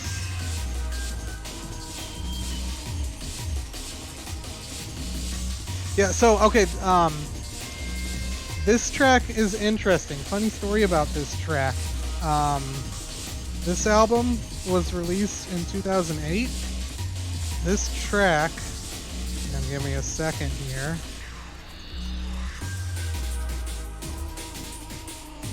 This track is like a very slightly reworked version of a track from 1998. Warping Allergen was a drum and bass unit, really active in like the late 90s and early 2000s. And then they pretty much stopped doing music. And I'm guessing that Bumblebee, so they did, they had some tracks on toy label compilations and that sort of thing. I'm guessing that Bumblebee reached out to them for this release. They was like, hey, you want to do a track for my Death Techno compilation? And they were like, sure, but here, have this slight rework of a track we made 10 years ago. When I first heard the original release, let me post the Discogs link. When I first listened to this and the Warping Allergen track came on, I was like, oh, that's just that same song. With a few samples added in. Which, I mean, there's nothing wrong with that. It's on an obscure compilation from 1998. I don't think anyone's going to complain about it. Yeah, see, exactly. They do the same thing again. I had forgotten that they're on that. I don't think I've ever played that. I should check it out.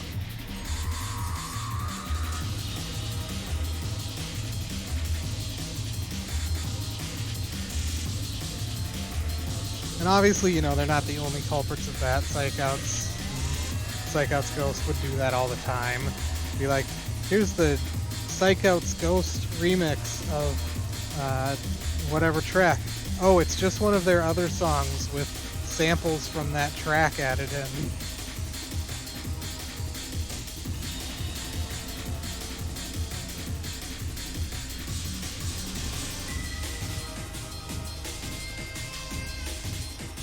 Oh, I see. There's something wrong here.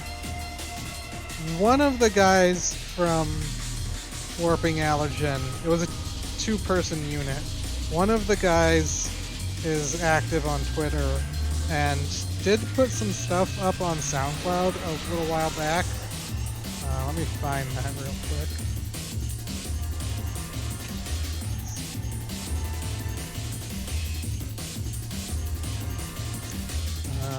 Twitter. That's you okay. There he is.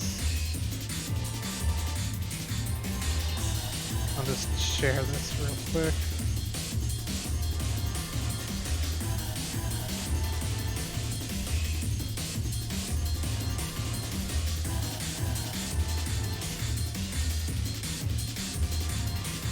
So yeah, that's one of the two guys. He's active on Twitter. Looks like he doesn't have that SoundCloud links in his bio or anything, unfortunately. But it's out there, and it's got like a couple old live sets and stuff. But yeah, they have, aside from this track, they essentially haven't been active since like the early 2000s. Here's this guy. So I don't actually recognize this enemy. And maybe it's just not remembering Super Mario World, but it's this guy and he rolls back and forth. And that's pretty cool. This next track is really good too. It looks like my... Oh, okay. My Streamlabs window froze again. It does that. It's really weird. Like, I can still click some things. And fortunately, I can just look at the chat on my phone now. Yeah, I don't know. Every once in a while, after I've streamed for too long, and maybe it's because I'm recording while I'm streaming.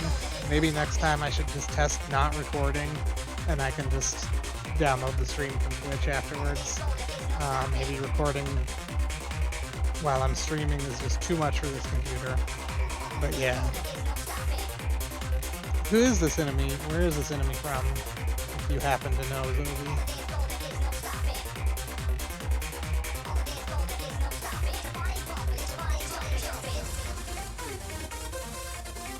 But it's so weird. The Streamlabs window is mostly frozen, but I can still look at my camera feed, so I can make sure that this is maybe focusing on this cool printed piece. There it is. I don't know. I just always love the printed Lego pieces. Oh hey, the window finally unfroze. Yeah, next time I'll try just not recording because that might just be too much for my computer to handle, and that's fine.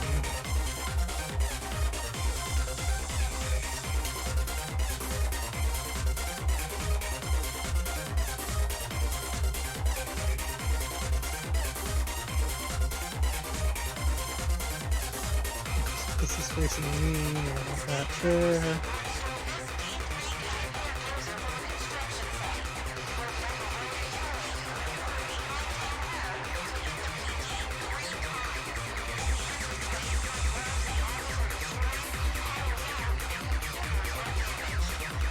I'm not sure what this news report is from. I don't think it's about the Killdozer, because it mentions a stolen bulldozer, and the Killdozer, that was something he like built, if I remember correctly. Oh, New Super Mario Bros. U, okay.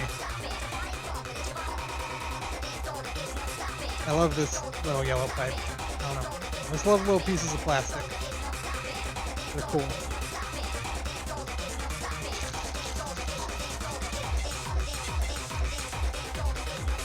I'm not sure I knew that Dolly had a SoundCloud. I know Smile Hunters recently put one up, just kind of out of nowhere. They did it so they could put up their Olympic tribute track for this year's Olympics, and they put up a bunch of old stuff on there too.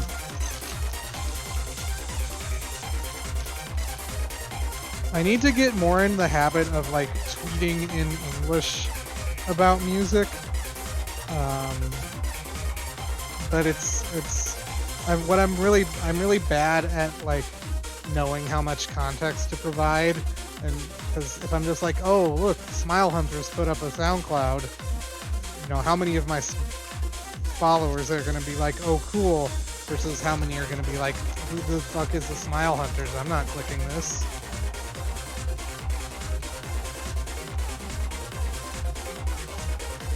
And it's, you know, hard for me at least to figure out how to strike that balance between providing enough context and being too wordy.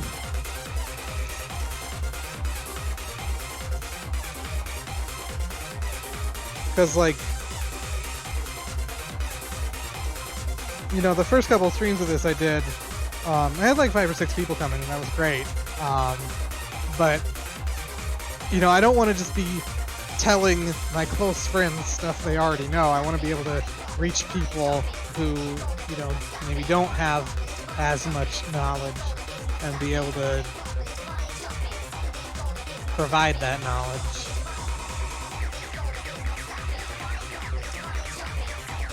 But I'm sure I'll be able to feel that out just as I continue doing this.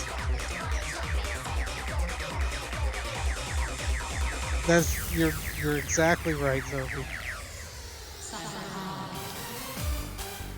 In parentheses, very cool, and then in parentheses again, trust me. Yeah, I mean, well, but the whole reason I'm doing this is, you know, these, and I didn't mention this before, but this is another thing that, like, ticked me off and made me want to do something, is these YouTube uploads with no context will get 5,000 views, 8,000 views, and then I'll go on the Stereo Records Bandcamp, and the same album will have like 50 sales.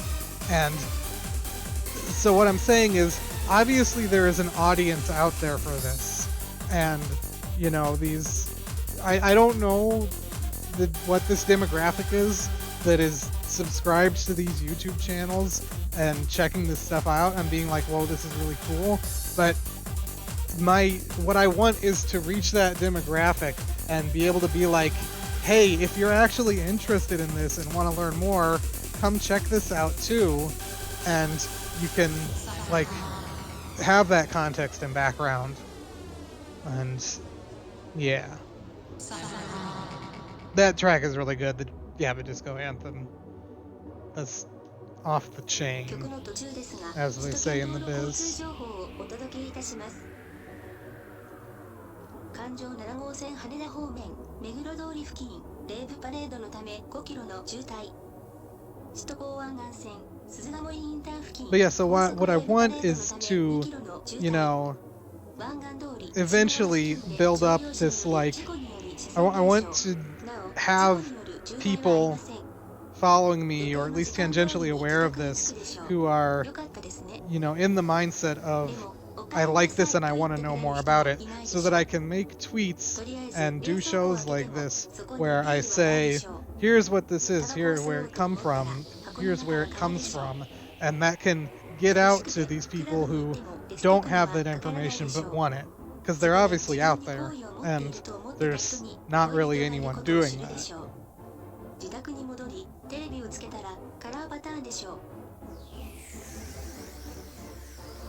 And, like, you know, of those 5,000 views or whatever, there might be only 20 people who actually want to take that next step, but I want to provide this for those 20 people, because that's, I think, better than, you know, just nobody diving deeper. I don't know. And, like, I don't begrudge people who, you know, listen to that YouTube upload and, like, are like, this is really cool, okay, I'm moving on with my life now. That's fine too. But, you know, just providing that option.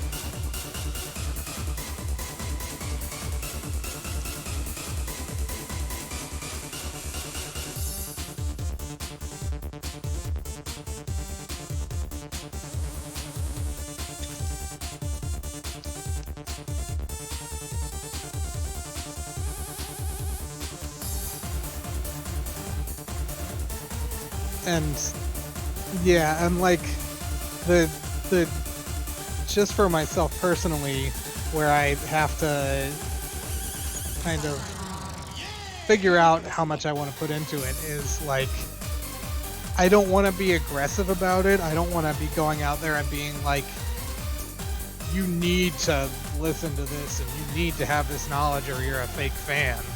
I want to just have this available, and anyone who wants to come listen to it and enjoy it can. And yeah, and I want it, you know, my ideal situation would be that it just kind of grows by word of mouth, and I don't know, that's the end of my train of thought. Welcome back.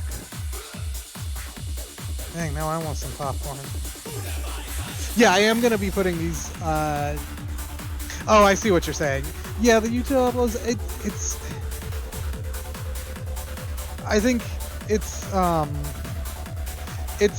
a good gateway, but I think ideally, you know, in like a perfect world, it's a good gateway.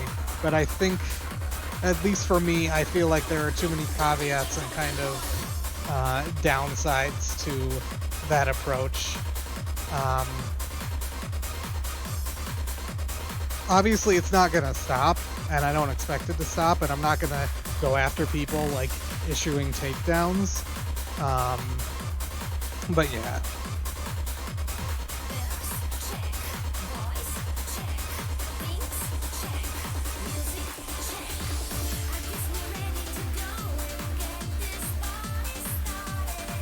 What are we doing here? This goes here.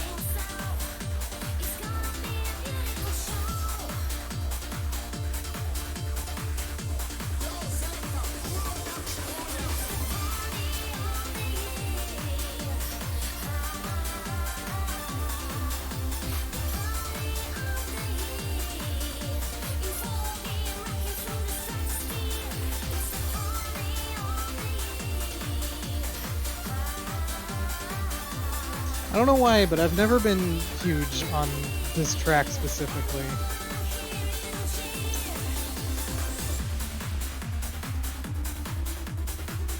I think this track feels too similar to All I Need Is Your Love from Beatmania whatever, but is less good.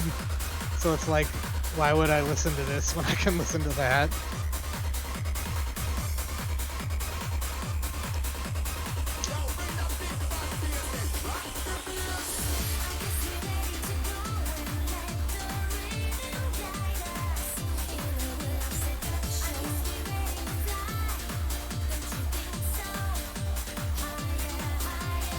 They're pretty good acapellas, but I think she should be a little bit more committed to her ideas. That being like, I guess. And we might be. Gotta commit.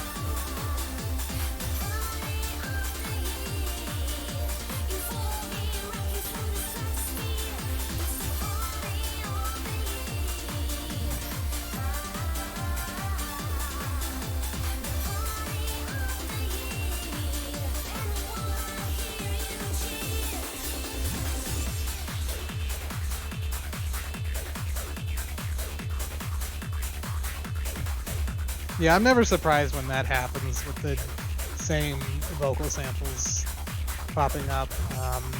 GJ Shimamura put out his newest like archive release the other day, and it's got a track in it. The last track has the exact same vocal sample that Running Machine from this uses, and I was like, oh hey, it's that again. It's used really differently, so you know, it's still interesting.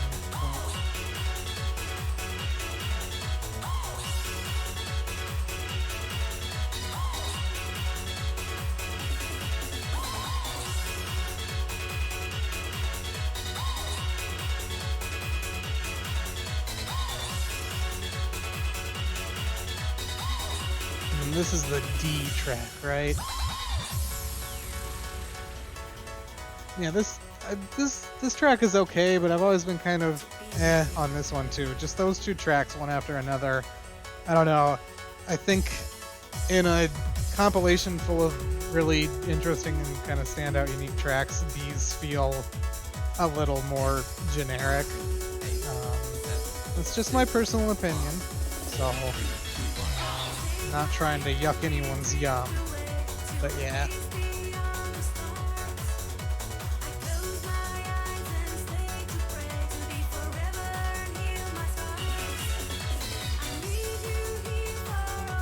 And maybe it's just like the one after another, the two tracks with the female vocal samples. I think these are the only two tracks on the album that have these like kind of classic happy hardcore style female vocals.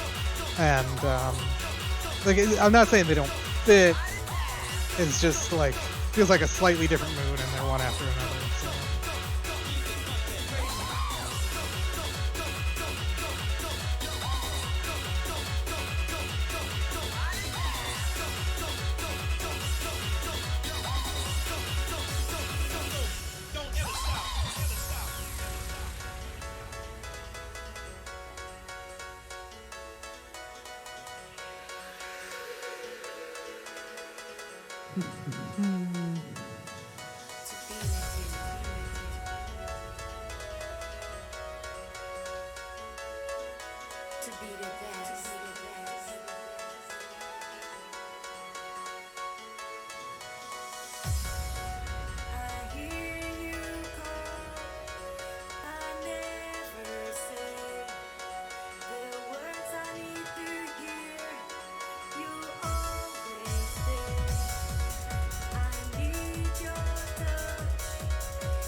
This and then that up there.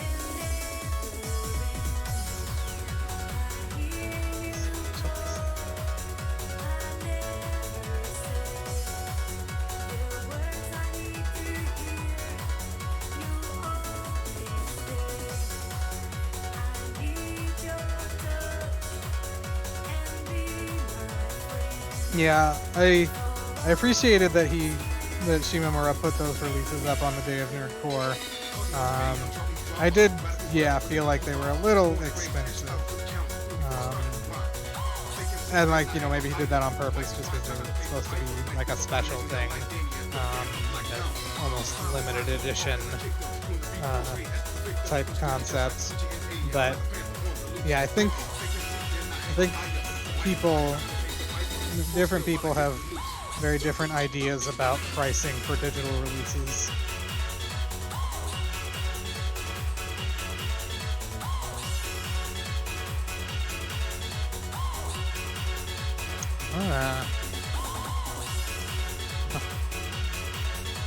That's one of the things I really enjoy about building these sets is, you'll come in and you'll be halfway through building something and you're like, oh, there's a mechanism like this, and it's like a little clicker, it snaps, but I don't know what that's for yet, and finishing building the set and discovering what that does, I really enjoy that.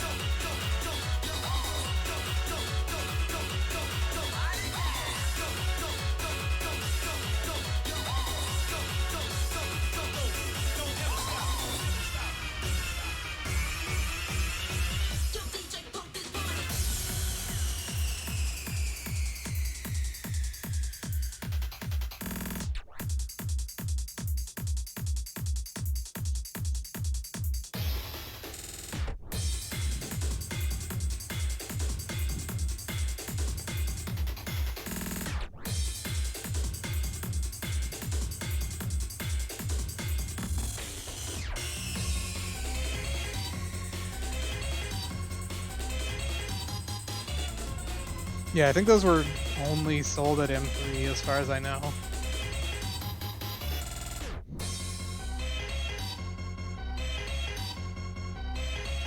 Which is always kind of a bummer, but to an extent, it's understandable, especially now when it's not easy to ship things outside of Japan. And I think for things like that, it is kind of difficult to gauge demand. And, you don't want to do what I did and make 1,000 copies of something and then have 700 disc-only copies of Sega Nerdcore Generation sitting in your house for the next 10 years of your life.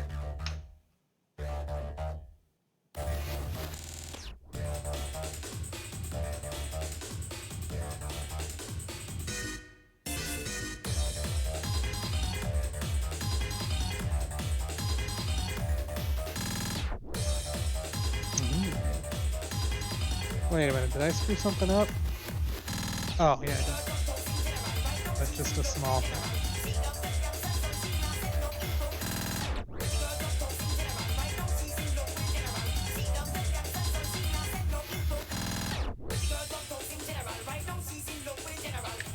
I've always been really curious on what in the world is being sampled in this track.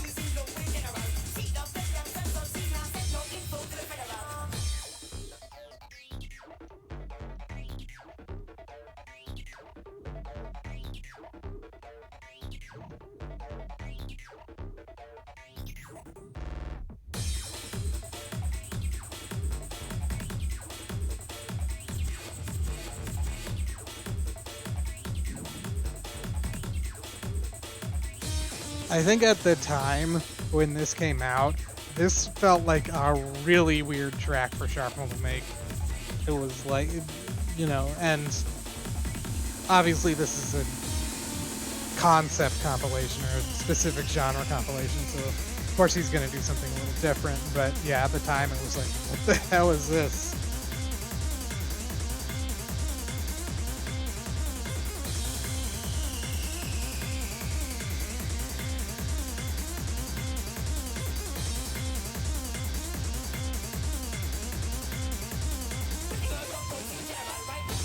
This part right here is really good.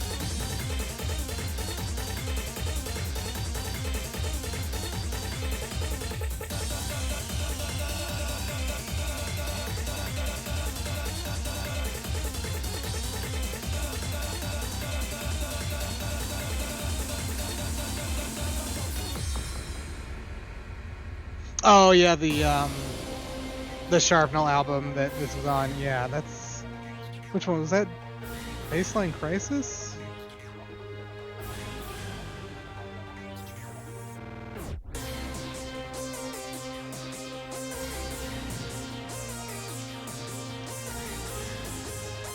Is that right? I guess so, yeah.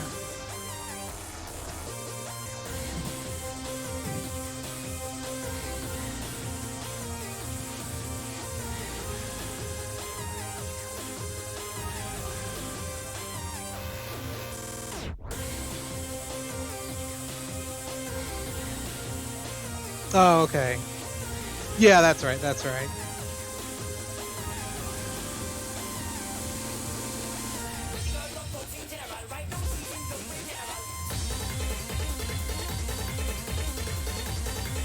Yeah, I think the Extreme Polkesta came out around this time, and that was also just absolutely bizarre, but really good.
Yeah, that like 2008 to 2010 period was really good. It felt like there was a lot of really interesting and creative stuff happening around then, which is like kind of right after I got into things.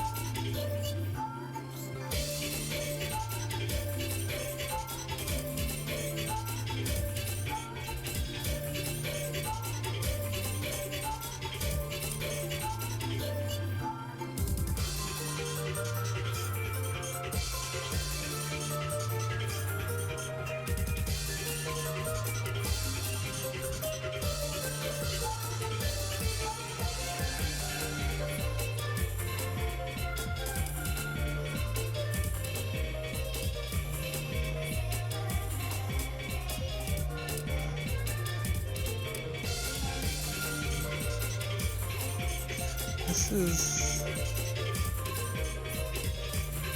I think this was also the first track that Dat Zoid had done in a very long time, too. I think this album definitely brought a few people kind of out of hiatus. I guess he had his Ghibli remix album around then, but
just setting something up here. If I do this, okay, cool.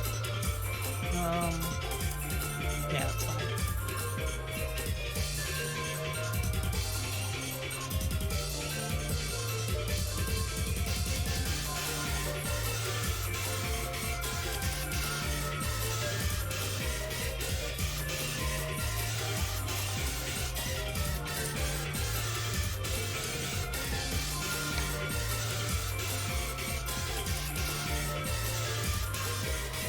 I have no idea, honestly.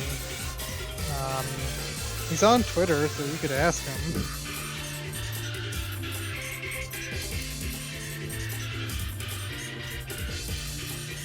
At least I think he's on Twitter.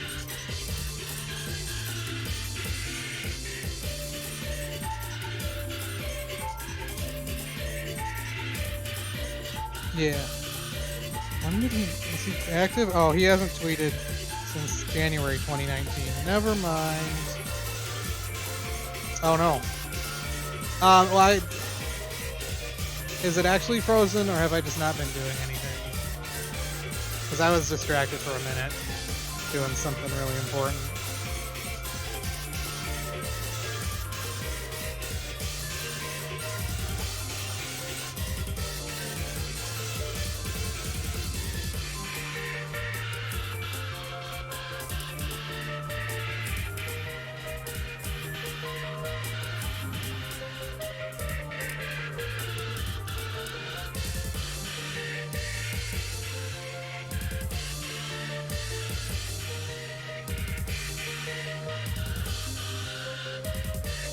Oh no. Well, we're almost done, so maybe I just won't worry about that, because I'm about to do this anyway. Very important poll going up right now, so please be sure to get your votes in. How do I make it show? Why is it? Okay, I gotta figure this out. Hang on. There are 4 options in the poll. Do I just change the? What do I do here? Ugh.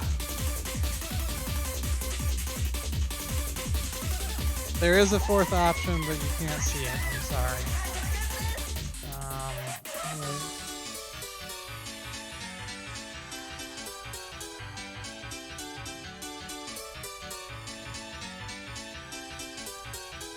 Well, the fourth option is the mystery option. And my stream also might have just frozen or something. Wahoo! Okay.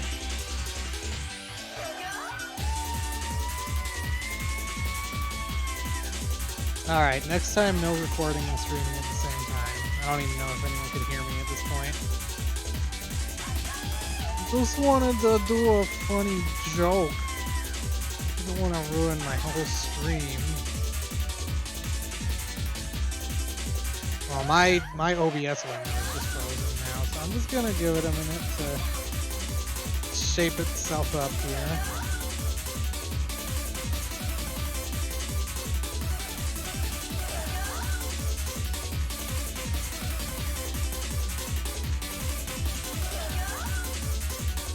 Finish this bag of Lego.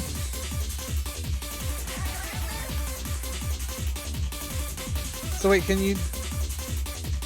Okay, it unfroze.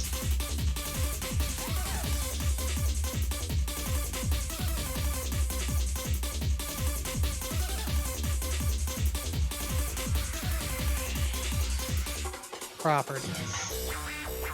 Okay, let's try this. There, done. Is that better? There we go. Alright. Is that better? You see the whole pole now?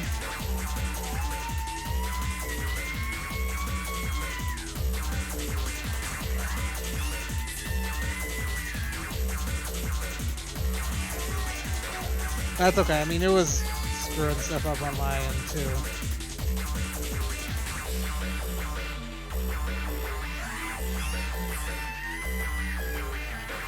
Yeah. Very important. Settle this debate once and for all. Yeah, I'm sorry. I don't know why they wouldn't code their poll widget to automatically be big enough to show all the poll options. Okay, so oh.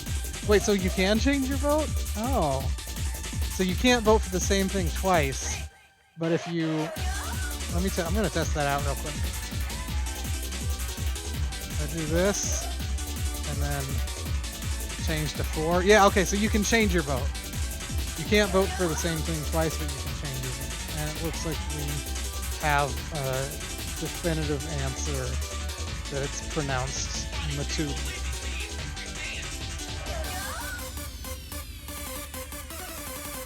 Polls closed.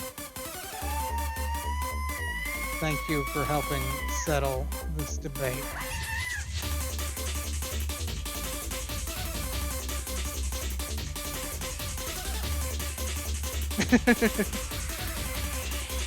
I hope he's doing okay. I'm glad that he managed to bounce back from one of the most awful things that can happen to you.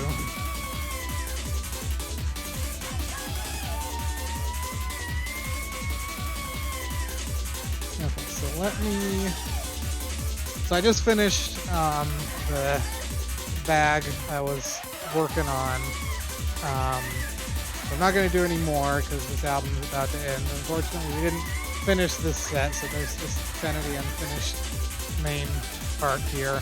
But that's too bad. If you want to see the whole thing, go buy the set yourself. Because I'm not just going to leave this here for a week until next stream. I'll probably build something completely different next stream. But yeah, at least you got to see these guys. Focus on them. There's probably some kind of application I can download to manually focus or whatever. There, that's okay. And that was Speedking Volume 1. Like I said, it's available on Bandcamp, so if you like it, go buy it. Let me just grab something here to put in the background while I wrap up for just a minute. So 1 second here. I'm just going to go back and put on the beginning of that album I was playing earlier. Here we go. turn this down a little bit. All right, well, yeah. Thank you all for joining in and following and all that. I guess I can tilt this back up now, unless you guys want to keep looking at the dinosaurs. But yeah, thanks for joining in and following and having fun in the chat. I think this went, pretty much how I was hoping and planning for it to go. I think the fact that I was considering this an official episode and that there were so many more people in the chat, I was definitely more focused on reading the chat and talking about the music than the building aspect, which is for the most part good, but also I do want to try to finish sets on a stream, so I'll have to keep working on that balance, but for the most part it was good. So like I mentioned earlier, I have a package with some cool stuff in it coming soon. It hasn't shipped out from Japan yet, but it's coming DHL and it should ship out Monday Japan time. So I'm guessing it'll get here Thursday, hopefully. In any case, when that comes in, unless it doesn't come in till Friday, if it comes in before Friday, I'll do a separate stream from that and I'll just tweet about it, just for a quick little unboxing and trying to get a few more days streamed in for the affiliate crap. And then yeah, I'll be back next Friday with another regular stream just like this one. We'll do about 2 hours, listen to some music.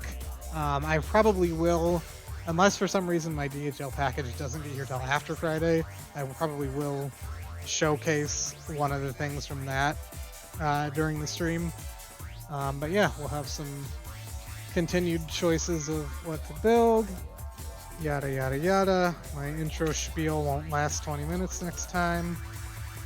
But yeah, I think that about covers everything. Thank you for joining in. I'm gonna go play some Xenoblade Chronicles and chill out.